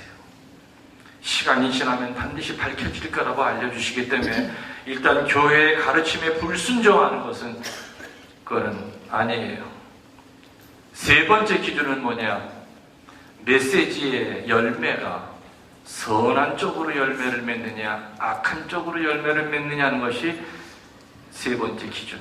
선한 열매는 뭡니까? 일치, 기쁨, 그리고 화평, 평화 이런 것들이지만 악한 열매는 뭡니까? 분열, 두려움, 그리고 불순종, 그리고 나중에는 재산 문제까지 이어져요. 물질까지 같이 따라 들어가요. 재산을 늘리고. 지금 이 세 가지의 기준에 맞으면 그건 분명히 사입이에요. 비록 껍데기는 입만 열면 성모님하고 떠들지만 그건 아니라는 거죠. 마귀는 능력자입니다. 예수님처럼 변장하고 나타날 때도 있고 성모님처럼 성모님의 망토를 입고 나타나서 성모님 행세까지 할 수 있는 것이 마귀예요. 그래서 아까 제가 뭐라고 그랬어요? 지금 시대는 무슨 시대? 분별의 시대. 영적 분별이 없으면은 이게 마귀의 짓거리인지 아니면은 하느님께서 허락하신 시련인지 우리는 알 길이 없어요. 그렇기 때문에 지금은 사제복 유니폼을 입고 있다고 해서 저절로 분별이 생기는 것도 아니고 여러분들 세례명 하나씩 받았다고 다 분별이 생기는 것이 아니다 이겁니다. 그래서 영적 분별을 얻으려면 거룩해져야 되고 거룩함은 어디서 나온다고요? 기도 놓치면 우리는 시체예요. 저도 어떨 때는 성지일 하다 보면 참 힘들어요. 사람들 맨날 만나야 돼. 그리고 이렇게 오늘처럼 피정 갔다가 집에 가면 온몸이 파김치가 돼요. 아직도 사고 나고 난 후에 아직도 몸이 많이 부실하기 때문에 힘이 들죠. 사제관 문 열고 들어가면은 정말 침대가 날 보고 노래를 해요. 빨리 들어와요. 빨리 들어와요. 근데 거기 빨리 들어가면 안 돼요. 할 일이 있잖아. 오늘 못다한 기도해야 되잖아. 성모일도 맞아 바쳐야 되고 묵주기도 바쳐야 되고 또 묵상해야 되고 또 어떨 때는 아침에 눈 떠보면 침대 위에도 못 올라가요. 성모일도 가슴에 끌어안고 새우잠 자고 있어요. 왜냐면 내가 그거 놓치면 죽거든. 내가 기도 놓치면 나는 죽거든. 아무것도 할 수가 없단 말이에요. 김웅열 신부가 능력 있는 게 아니잖아요. 뒤에 계신 그 하느님의 힘으로 주님의 손에 놓인 작은 조각돌 같은 게 내 존재인데 그거 쓰셔서 하여튼 여기까지 왔는데 그래도 그 하느님과 연결하고 있는 것이 기도인데 그거 놓치면 하루라도 이런 핑계, 피곤하다는 핑계, 모아다는 핑계, 오늘 화나는 일 많다는 핑계, 그거 다 따지다 보면 기도할 시간이 없어. 성당 지어야 된다는 핑계, 우리 얼마든지 핑계 대려면 많아요. 그 지옥 가는 KTX 타는 거예요. 핑계가 그게. 아셨어요?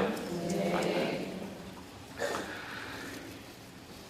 인성의 상처를 치유하는 세 번째가 성모님께 매달리는 거라고 그랬어요. 그리고 네 번째는 뭐냐? 빛이 강한 쪽으로 찾아가라고 교회는 예전부터 가르칩니다. 인성의 상처를 치유하는 중요한 방법 중에 하나가 빛이 강한 데로 찾아가라. 거기가 어딥니까? 홀리랜드. 성지예요. 성지. 성지는 여느 땅이랑 달라요. 말 그대로 홀리랜드, 거룩한 땅이에요. 거룩한 땅 안에서는 어둠은 못 견뎌요. 내 안에 아무리 어둠이 잔뜩 쌓여 있어도 성지에 가면은 어둠은 밀려나게 되어 있죠. 그래서 성지에 자주 올 때마다 어둠의 조각은 떨어져 나가요. 아시는 분은 아시지만 저는 구마사제예요. 로마 교황청 소속이에요. 수천 명의 부마자들을 저는 상대를 했지만 감곡에 있을 때까지만 해서는 공개적으로 1년에 서너 번은 아예 공개적으로 구마 예식을 했어요. 하도 마귀가 없다고 주장하는 인간들이 많기 때문에 봐라 이거야 네 눈으로 이래도 마귀가 없는가. 구마 예식 보면 무섭죠. 아마 여러분들 중에 혹시 검은 사제라고 하는, 물론 그 영화가 다 100% 저건 아니지만은 제가 도움을 많이 준 영화입니다. 그 영화가. 그리고 거기 나오는 내용들은 거기가 다 실제로 구마 예식할 때 다 있을 수 있는 얘기들이죠. 물론 거기에 보면 이제 감독이 좀 범띠가 영빨이 잘 받는다 그런 건 내가 하지 말라고 해서 그런 말은 괜히 집어넣어가지고. 그런 거 외에는 그 줄기는 구마 사제 얘기예요. 전혀 허황된 얘기가 아니죠. 감독에 있을 때까지만 해도 저한테 공개적으로 구마 기도를 했는데 베티 와서는 제가 안 합니다. 안 하는 이유는 두 가지예요. 전국의 부마자를 나 혼자 커버해야 되면 지치기도 너무 지쳤고, 또 하나는 그 베티라고 하는 땅을 믿기 때문에 그래요. 베티라고 하는 그 성지 땅이 워낙에 구마의 힘이 강하니까 난 자주 오라는 말만 해줘요. 전국에서 얼마나 많은 부마자들이 지금도 찾아오는 줄 여러분 모르실 거예요. 근데 다 내가 일일이 상대를 못해요. 간단히 안수해주면서 틈날 때마다 오세요. 그리고 매월 첫 토요일 날 은총의 밤, 그때 정말 많은 은혜가 내립니다. 그때 수많은 성인 성녀들의 유해가 제단 앞에 모여지고 그 성인 성녀들이 같이 힘을 합쳐서 어둠을 몰아낼 테니까 그때 오세요. 많이들 오시죠. 그래서 물론 오늘 우리가 이따가 드릴 미사도 치유 미사요, 구마 미사지만은 그 성지에서 드리는 미사는 아주 강한 구마 미사예요. 물론 치유의 힘도 같이 있습니다. 그래서 옛날부터 교회는 인성의 상처가 있을 때, 그리고 그 인성의 상처는 그대로 상처로만 있는 게 아니에요. 반드시 그 인성의 상처를 내버려두면 그게 어둠으로 바뀌고, 그 어둠을 걷어내지 못하면 반드시 마귀가 그 어둠을 가지고 나를 죽을 때까지 조종을 해요. 마귀의 하수인이 되는 거예요. 그래서 어떻게 해서든지 그 어둠을 몰아내야 돼요. 그 네 번째 방법이 지금 얘기한 대로 빛이 강한 쪽으로 찾아가라. 성지는 빛이 강해요. 수원교구에도 성지 많잖아요. 틈날 때마다 가세요. 그리고 여기서 베티 그렇게 멀지 않아요. 오늘 와보니까 1시간 반 정도 더 걸리나? 2시간? 한 2시간 안 걸렸던 것 같은데. 아이 2시간이 문제예요. 맘만 먹으면 오는 거지. 가기 싫으면 이런 핑계 저런 핑계 다 되죠. 그래서 지금 뭐 간단히 얘기 드렸지만은 인성 속의 상처, 뭐 무의식이든 의식 속에 있는 상처든 그 해결하는 방법은 교회의 전통적인 가르침은 4가지라고 그랬어요. 첫 번째는 은사를 갖고 있는 사제에게 도움을 청해라. 두 번째는 올바른 성사 생활을 해라. 세 번째는 성모님께 매달리고, 네 번째는 빛이 강한 쪽으로 찾아가라. 오늘 사실은 뭐 얘기하다 보니까 오후에 해야 될 얘기들은 전혀 시작을 못하고 있지만은 그래도 뭐 그것도 하나님의 뜻이라 생각하고 오늘 필요한 거 어떤 성령께서 주시고 있다고 저는 믿기 때문에 그렇게 연연하지 않겠습니다. 준비해야 할 것에 대해서는 또 오늘 다 여러분이 들으시는 얘기들 다 중요한 얘기들입니다. 두 번째 테마는 구마라고 했습니다. 구마 얘기 조금 더 하겠습니다. 마귀가 달라붙는 것을 우리는 부마라고 합니다. 글자가 조금 비슷해요. 비읍이랑 기읍이에요. 마귀가 달라붙는 건 부마고 마귀를 쫓아내는 건 구마예요. 영어로 엑소시스트라고 해요. 구마 사제를 엑소시스트라고 해요. 그 마귀가 달라붙는 그 부마 현상은 크게 2가지가 있죠. 마습이 있고 그리고 말 그대로 부마가 있어요. 그리고 이 부마라고 하는 것은 우리가 좀 구분을 해야 되는데 전인적인 부마자가 있고 전제론적인 부마자가 있다. 전인적인 부마자는 뭐냐? 24시간 마귀한테 잡혀있는 사람이에요. 난폭해요. 감당을 못해요. 누가 봐도 눈빛 봐도 사람 눈빛이 아니에요. 붙들어 매놔도 침대 끌고 돌아다녀요. 그 힘을 감당을 못해요. 그렇기 때문에 가둬두잖아요. 정신병원에. 그거 다 풀러요. 아무리 천장이 높아도 붕 뛰어가지고 천장 안에 있는 형광등 그 집안에서 손목 그어요. 그 높은 데를 뛰어 올라가요. 점프를 해가지고. 그냥 초능력이 나와요. 굉장히 거칠고 무서워요. 이걸 우리들은 전인적인 부마자라고 해요. 내가 진천본당에 근무할 때 조치원에 있는 신부님이 전화가 왔습니다. 신부님, 우리 주일학교 아이 하나가 3학년인데 마귀 들린 것 같아요. 자기는 감당이 안 되니까 신부님 보낼 테니까 좀 봐달래요. 보내라고 그랬죠. 청년들 4시서 초등학교 아이, 여자아이인데 3학년짜리를 끌고 왔는데 그 아이는 6개월 전부터 잠을 안 잔대요. 그리고 잠을 안 자면서 애기 목소리로 운대요. 응애 거리면서. 아무리 재우려고 별약을 다 집어넣어도 주사바늘이 들어가다 부러진대요. 그래서 초등학교 3학년짜리인데 20kg가 안 돼. 몸무게가. 뼈랑 같이 막. 그리고 안 먹어도 사는 거예요. 희한하죠. 뭐 닌게루가 들어가질 않는데요. 이게 딱 바늘이 맥혀가지고. 그리고 잠을 한 잠도 안 자고. 그 얘기를 이제 대충 제가 전화로 들었어요. 이건 그냥 쉬운 마귀가 아니겠다. 성당 안에 청년들이 그 아이를 이제 붙들고 들어오니까 뭐 들어오려고 그러겠습니까? 성당 안에 막 고함고함 소리 지르고 난리를 치죠.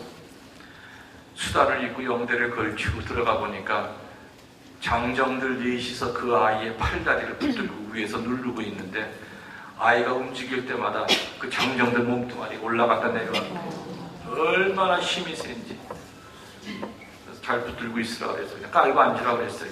팔 같은 거 엉덩이를 깔고 앉으라. 내가 가까이 가니까 뭐 난리가 났죠. 그냥 나한테 침 뱉고 막 하면서 초등학교 3학년 아이의 얼굴이 아니죠. 사람 눈빛도 아니고 굵은 아주 남자의 목소리가 나와요. 섬찟하죠. 그 소리 들으면. 구마기도를 시작을 할 때는 제일 먼저 이름을 묻습니다. 마귀마다 다 이름이 있어요. 너 이름이 뭐냐 할 때 절대 이름을 대지 않아요. 그 이름만 밝혀도 이미 구마기도는 70%는 되는 거예요. 문이 열린 거예요. 이름을 안 대요. 너 이름이 뭐냐? 나 영숙이. 아니, 그 이름 말고 마귀 니놈 이름 대라. 영숙인데 미자라고 그럴까? 한 3시간 만에 이제 그 마귀가 자기 이름을 댔어요. 그리고 대면서 그 아이의 입에서 히브리어, 히라어, 라틴어 한 5개 국어가 계속 써져 나오는데 그 내용을 해석해보면 그거예요. 이 집이 내 집인데 너 나 건드리지 말아라. 난 여기서 살아야 될 것이고 나를 더 이상 건드리면 얘를 죽이겠다. 그 뜻이에요. 그 내용을 들으면 섬찟하지요. 그래서 아무튼 한 6시간 정도를 구마기도 하다가 그 청년들도 지쳤을 거 아니에요. 청년 아이 하나가 아이의 손을 놓쳤어요.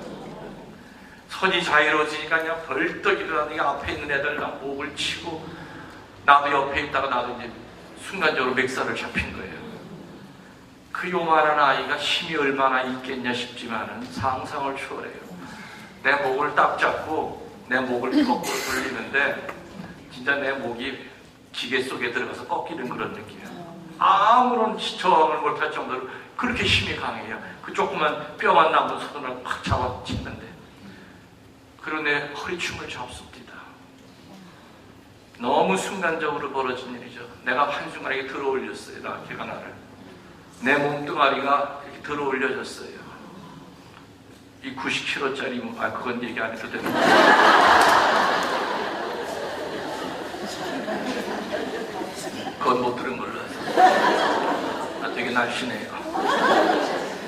아무튼 내 몸뚱아리를 한순간에 들어올려서 나는 그냥 공중에서 버둥버둥거리고 저항할 시간도 없었죠. 한순간에 제대 쪽으로 던지는데 그래도 다행히 그 진천성당 제대가 돌이 아니라 나무라는 그게 대리석이었으면 아마 뇌진탕으로 죽든지 아마 뼈가 다 부러졌을 거예요. 꽝! 떨어지는데 야, 그 순간은 아픈 건 둘째 치고 쪽팔려가지고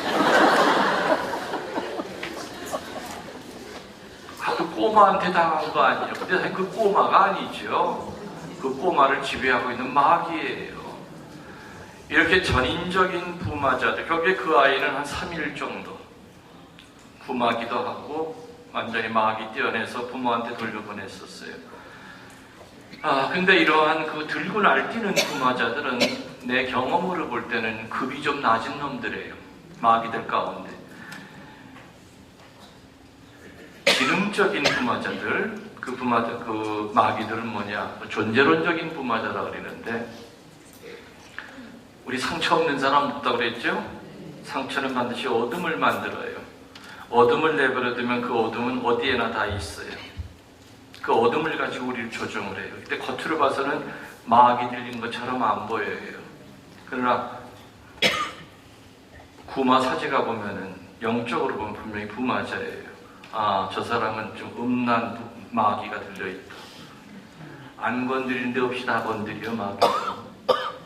그때 이 또 잡마귀가 이게 또 되게 무서운 것 같아. 무서워 잡마귀가. 이 잡마귀는 뭐야? 말씀을 막고 기도를 막아요. 미사 때도 보면 이 잡마귀 들인 사람 다른 때는 안 절어요. 꼭 사제가 강론만 하려고 하면은 그것도 염장을 지르려고 맨 앞줄에 앉아가지고 막 졸고 그러다 희한하게 강론 끝나봐요. 언제 졸았냐는 듯이 아주 눈이 샛별처럼 반짝반짝해. 잡마귀 있어요. 여러분들은 물론 구마 사제가 하는 전문적인 구마 기도나 그런 거 할 수도 없고 해서도 안 돼요.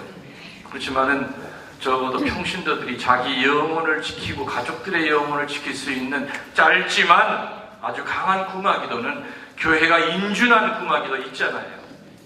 근데 안타깝게도 99%의 신자들이 죽을 때까지 한 번도 그 구마 기도를 안 해보고 죽어요. 그건 역시 마귀의 짓거리예요. 못하게 하고 죽는 거. 오늘 해봅시다. 간단하니까. 예수 그리스도의 이름으로 명령한다.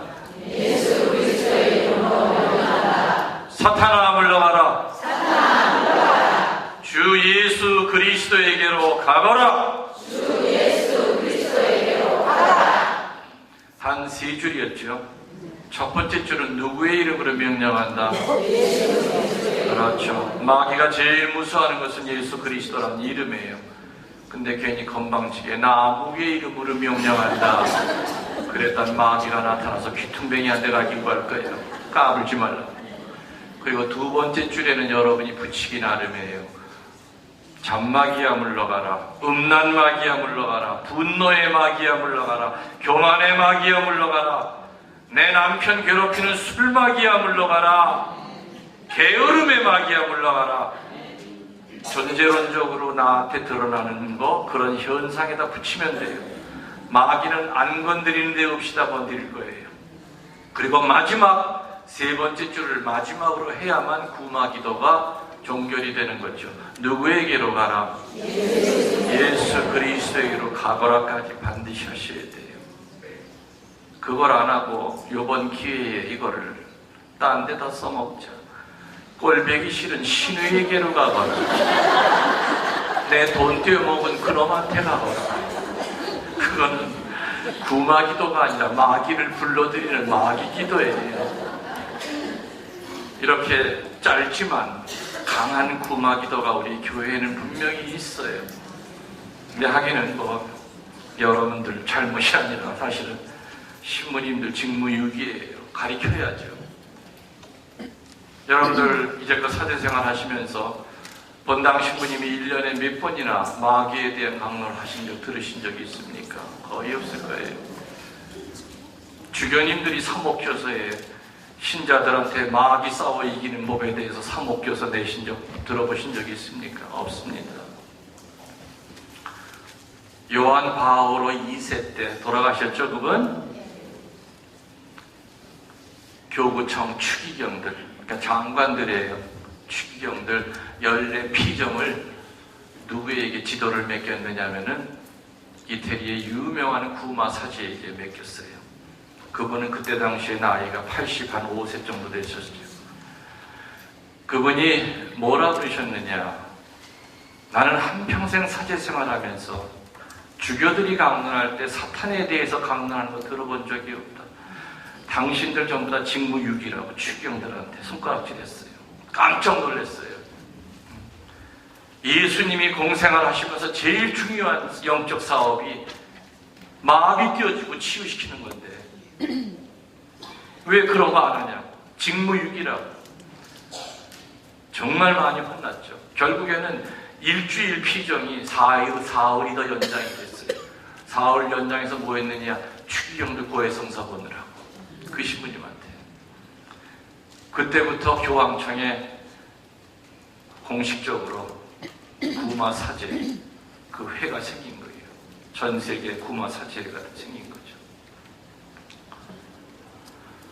그 다음에 베네딕토 16세 교황님께서는 분명히 전 세계 주교들에게 교구마다 교구를 지키는 구마사제를 양성하라고 훈령을 내보냈지만은 거의 잘 지켜지질 않습니다.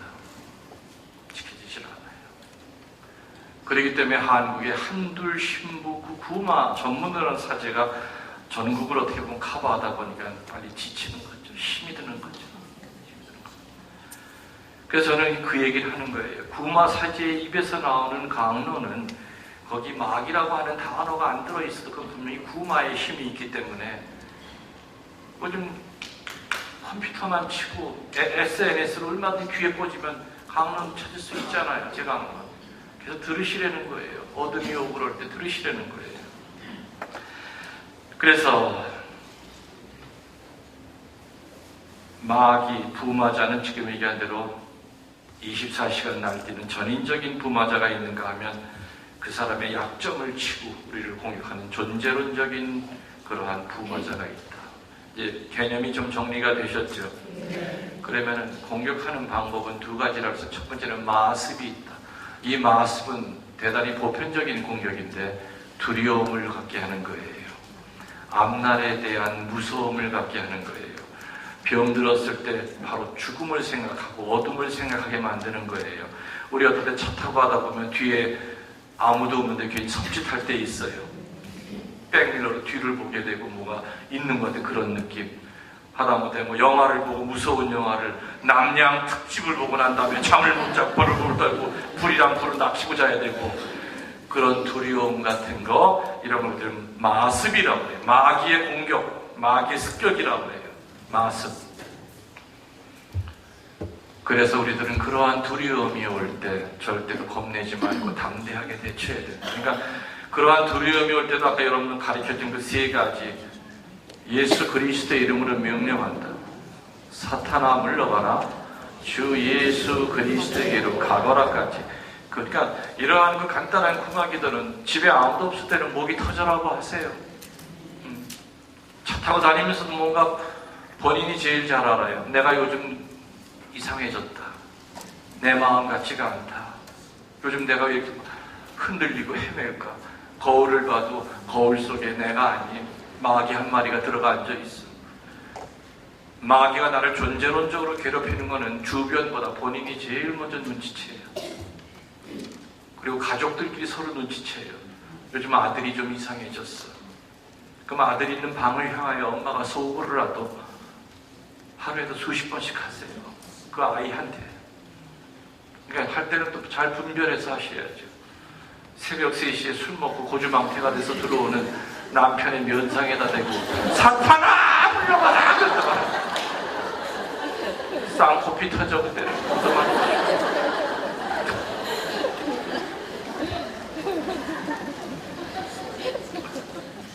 그래서 뭐 물론 마귀에 대한 이야기는 그것도 굉장히 해대도 끝이 없지만 제일 중요한 거 마귀는 환경은 만들어 놓을 수 있어도 의지는 못 갖고 놀아요. 그게 중요한 거예요. 다시 말하면은 아담과 하와에게 요거 먹으면 눈이 밝아질 거라고 하는 상황은 설명했어도 사과를 까가지고 입에다가 집어넣지는 못해요. 결국에 그거 따먹은 건 아담과 하와의 의지예요. 그래서 우리들은 잘못하고 난 다음에 마귀 때문에 넘어갔다. 그건 핑계예요. 결국에 넘어간 건 본인 자신이에요. 그렇기 때문에 환경은 유혹을 당할 수 있는 환경은 만들어 놓더라도 결국에 발을 딛는 건 본인 자신이지 마귀한테 탓을 돌릴 수가 없죠. 그래서 인류 첫 번째 그 원죄의 핵심이 뭡니까? 책임 전가예요. 끊임없이 책임 전가를 해요. 뱀은 또 아담한테 하와한테 서로가 다 그죠?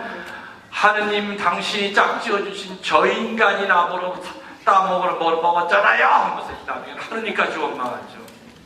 그래서 인류의 원죄의 성향의 핵심은 바로 책임 전가라는 거죠. 그러나저나 내가 몇 시까지 해야 되는지 알고 나면 떠들지. 나 몇 시까지 하고 미사하면 돼요? 네? 아, 그럼 좀 시간이 있네. 그래요. 지금 3시 12분. 그리고 3시 반에 끝나서 미사는 몇 시부터? 미사는 4시? 그럼 30분 동안 쉬는 분? 아, 3시 40분. 오케이. 그래요. 어느 수녀원에 새 한 마리 길렀는데 아마 아실 거예요. 사람 말을 옮기는 구간조라고 그러죠. 구간조는 따라해요. 근데 원장 수녀님이 그 앵무새 앞에 지나갈 때마다 민망해서 살 수가 없어. 앵무새가 원장 수녀님을 볼 때마다 우리 원장 수녀 빨리 죽었으면 좋겠네. 그건 누구한테 들었겠어요? 아래 수녀들이 하는 얘기 그 앵무새가 듣고 자꾸 원장 수녀가 지나갈 때마다 우리 원장 수녀 빨리 죽었으면 좋겠네. 아니 동네 창피해서 살 수가 없어. 이게 아래 수녀들 입에서 나온 말인 건 이게 심증언인데 물증이 없어. 그렇다고 살아있는 새를 생으로 죽일 수도 없고. 아이고 고민하다가 이제 교구청에 가서 어느 신부님과 면담을 했더니 좋은 수가 있다. 우리 주교님 앵무새가 있는데 우리 주교님 앵무새는 입만 열면은 거룩한 소리 안 되는 거예요. 그러니까 주교님 앵무새 빌려줄 테니까 그 수녀원 앵무새랑 같이 집어넣어보라고. 그러면 아마 걔가 주교님 앵무새한테 피정 지도받고 회개해가지고서 아마 거룩한 소리 할 거라. 원장 수녀님이 신이 났죠. 그래서 주교님 앵무새를 빌려다가 같이 이렇게 집어넣었어요. 그리고 한 달 동안 아예 가보지도 않았어. 피정하라고. 그리고 한 달 있다가 아유 우리 수녀 앵무새가 얼마나 많이 변했을까 이제 회개했겠지 하고서는 그새 우리 앞에 딱 섰더니 웬걸 똑같아. 우리 원장 수녀 빨리 뻗었으면 좋겠네 하는 거야. 아 그랬더니 그 소리를 받아가지고 주교님 앵무새가 바로 이어서 우리의 기도를 들어주소서.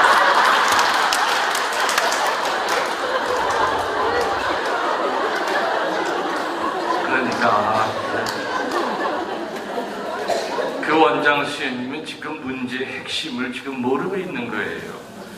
결국에 문제를 제공한 것도 본인이고 그 문제를 해결할 것도 본인이야. 그거 모르고 새만 바꾼다고 해서 해결될 게 아니에요. 꼴배기 싫은 수녀들 다른 데로 이동시킨다고 해결될 문제가 아니에요. 다른 수녀들 와서 똑같이 그 일 똑같이 해요. 야 내가 새한테까지 이런 소리를 들으니 이런 말을 가르칠 아래 수녀들한테 얼마나 내가 상처를 많이 줬는가 하고 회개하고 삶을 바꾸면은 아래 수녀들 입에서 어떤 말이 나와요? 우리 원장 수녀님 오래오래 사셨으면 좋겠어. 그러면은 새가 그 얘기 그대로 받아듣고 원장 수녀님 지나갈 때마다 우리 원장 수녀님 오래오래 사셨으면 좋겠어. 그대로 얘기하겠죠. 결국에 문제 해결은 본인한테 있어요. 여러분들 질문 하나 던질게요. 사람 송장 죽으면 송장이라고 그러죠? 송장 썩을 때 냄새가 더 역해요? 아니면은 동태 한 마리 썩을 때 나는 냄새가 더 역해요? 에? 송장 썩는 냄새 맡아보셨어요? 요즘은 아예 집에서도 못 죽잖아. 그죠? 병원에서 있다 죽으면 바로 그냥 냉동실로 들어가잖아요. 꽁꽁 얼잖아요. 근데 옛날에는 안 그랬잖아요. 그죠? 삼복더위에 죽어보세요. 그 방에다 불은 떼고 한쪽에다 그냥 이렇게 그 시신 놓고 거기다 병풍 하나 이렇게 비스듬하게 쳐놓고 그 더운 여름에는 하루만 지나도 송장물이 흘러내려요. 그 밑에다가 비닐을 깔아도 줄줄 흘러내려요. 조문하러 왔다가 숨도 못 쉬어요. 그냥 그 송장 냄새가 나니까 그 송장 관에다 집어넣어가지고 산에다가 묻어봐. 그거 땅 파는 사람들이요 소주 통째로 먹어도 온 산천지에 그 송장 하나 썩는 냄새가 온 산천지에 다 퍼져. 사람 송장 썩을 때 보면 정말 냄새 역해요. 저는 많이 맡아봤어요. 꽃동네에서 사람 죽었을 때 사람 몸뚱아리 그 썩어 들어갈 때 냄새 별의별 이 세상에 어떤 말로도 표현을 못해. 그 이상한 냄새는 아주 그냥 친해지기 싫은 냄새 있잖아.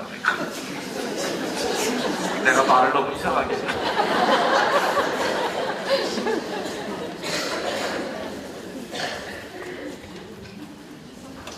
당연히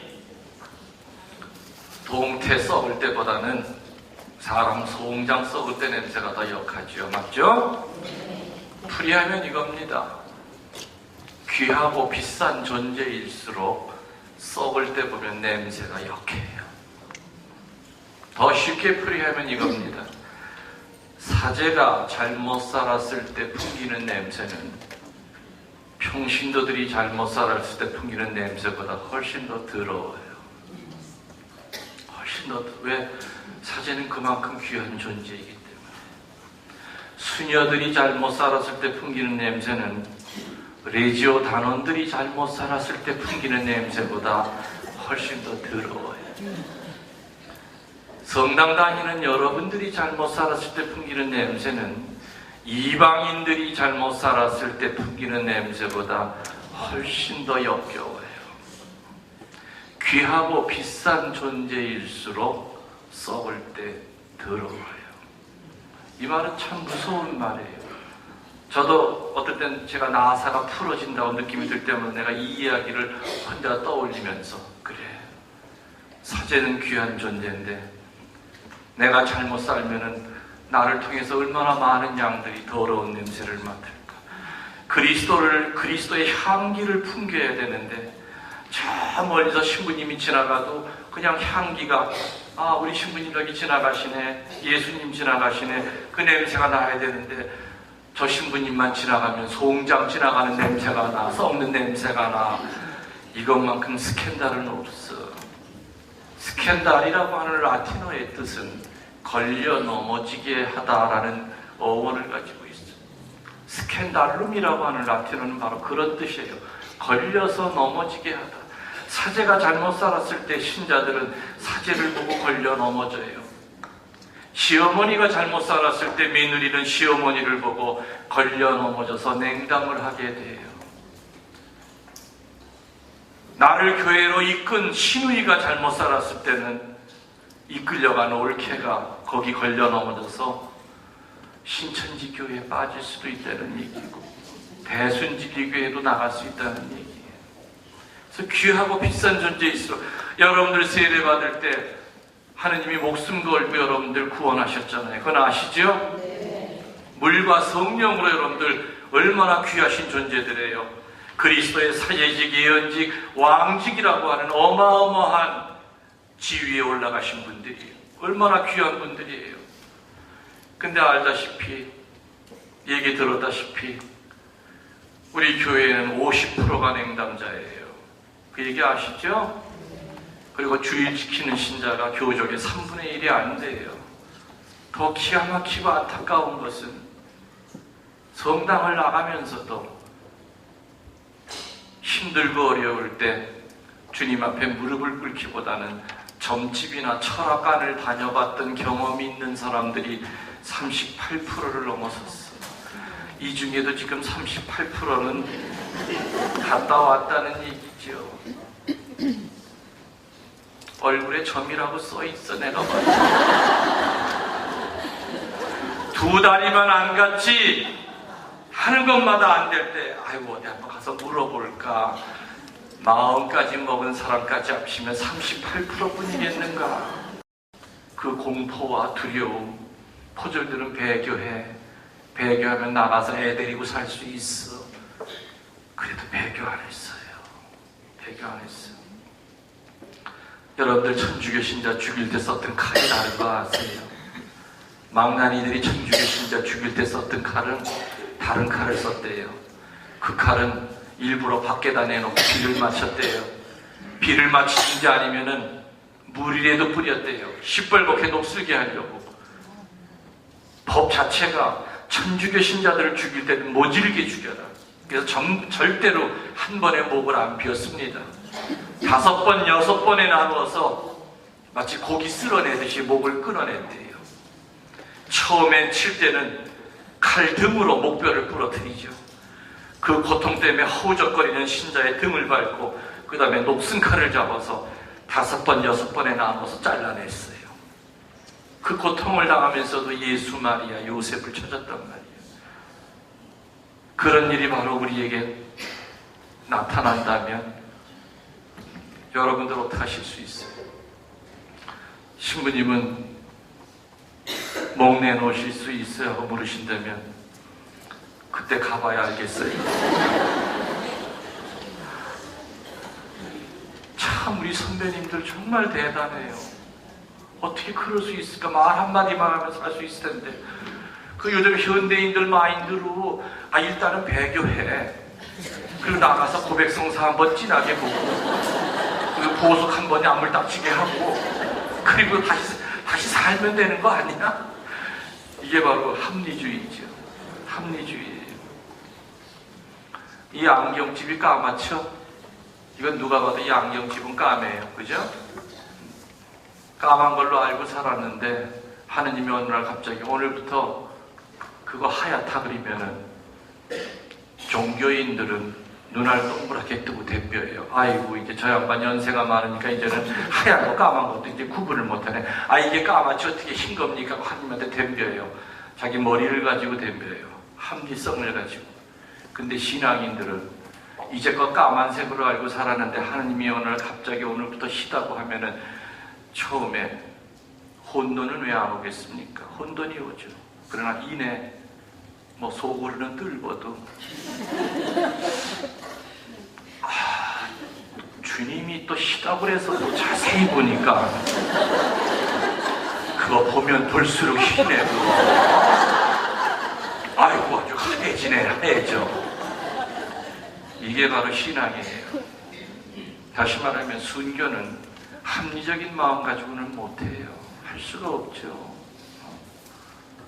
그 처절한 고통을 당하는데 말 한마디만 하면 배교하겠다고 하면 살 수 있었단 말이에요. 우리들은 아침에 눈 떠서부터 잠잘 때까지 수십 번 영적 순교의 기회가 와요. 이러한 영적 순교를 잘해야만 정말 나중에 정말 목을 내놓는 순교의 기회가 올 때도 우리는 담대하게 내놓을 수 있죠. 영적 순교는 정말 많아요. 그 영적 순교의 단추가 수십 가지가 있는데 뭐 있을까요? 아마 첫 번째는, 영적 순교 첫 번째는 분노할 때 참는 거예요. 화날 때 참는 것만큼 큰 순교는 없어요. 근데 그게 쉽질 않아요. 그냥 해버리죠. 그냥 해버리죠.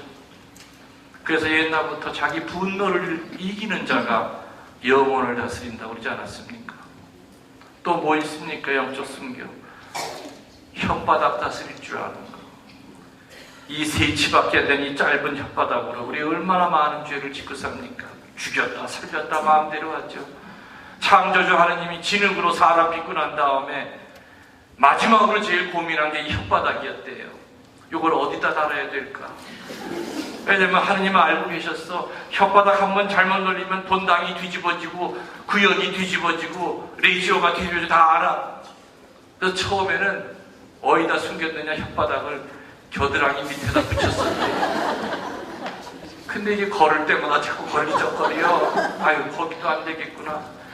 다시 뛰어가지고 다음엔 어디다 붙였느냐 등 뒤에다가 붙여봤더니 러닝샷을 입을 때마다 자꾸 뒤집어지네 혓바닥이. 그러다가 그래 그 자리가 최고다. 컴컴한 게 목젖에다가 붙인 거야. 목젖에다가 탁 집어넣고 그래도 불안해가지고 그럼 담을 한번 쳐주자. 그게 사람의 이해예요. 이로 담을 쳐줬죠. 그리고도 불안해. 그럼 두꺼운 가죽으로 한 번 더 대자. 그게 뭐예요? 사람 입술. 그런데도 불구하고 그냥 침까지 튀어가면서 그저 그냥 남 씹고 그냥 헐뜯고. 혓바닥 다스리는 것이 얼마나 큰 순교인지 몰라요. 또 뭐 있어요? 여러 사람 모여 앉아 있을 때 없는 사람 얘기할 때 그 자리에 가능한 한 좋게 얘기해 주는 거. 그것도 큰 순교예요. 앉아있는 사람이 전부 다 그 사람 나쁘다 그래도 아니야. 그 사람이 이렇게 정말 좋은 점도 많아. 하고 자꾸 그 사람 좋은 점 얘기해 주는 것도 큰 순교예요. 여러분들 며느리 밉다고 자꾸 동네방네 떠들고 다녀보세요. 엎드려 침 뱉는 거예요. 그렇죠? 그리고 그 소리가 며느리한테 들어가면 더 열받아요. 며느리 뚜껑 확 열려가지고 시어머니 밥도 안 줘요. 나중에는. 근데 아무리 속색이는 며느리라도 우리 며느리 최고야 이런 며느리 없어 하면은 그 소리 며느리 귀에 들어가. 그럼 지가 인간이면 회개해요. 세상에 우리 어머니가 나를 그렇게 좋게 얘기하고 다니시는구나. 아유 내가 그렇게 못되게 운 정말 나 나쁜 년이지 하면서 가슴을 친단 말이에요. 사람을 변화시키는 것은 두 가지 악이 합치면 더 큰 악이 만들어지고, 그죠? 어둠이 두 개 합치면 더 큰 어둠이 되는 거예요. 악을 이기는 건 선이고 어둠을 이기는 건 빛밖에 없어요. 또 영적인 순교 또 뭐 있겠습니까? 기쁘게 봉사하는 거 영적인 순교예요. 마지못해 하는 게 아니라 기쁘게 순명하는 것도 아주 훌륭한 영적인 순교예요. 그리고 기쁘게 봉헌하는 것도 또한 순교예요.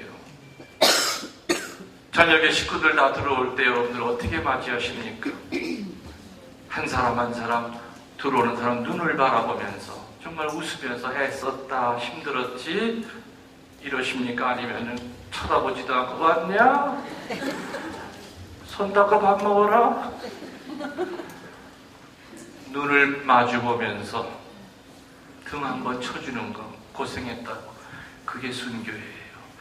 이렇게 보면 우리는 눈 떠서 잠잘 때까지 수십 번 영적인 순교의 기회가 다가옵니다. 근데 이러한 영적인 순교도 은총의 바탕이 되어 있지 않으면 다 형식적으로 하게 돼요. 그래서 억지로 하는 순명도 표시가 나고 마지못해 하는 봉헌도 꼭 유세 떨 수밖에 없고, 그죠? 티가 나. 그래서 은총의 그 그릇을 만들려면 제일 중요한 거, 가능한 한 평일 미사 참석하시면서 성체 가까이 하세요. 성체와 그리고 묵주기도.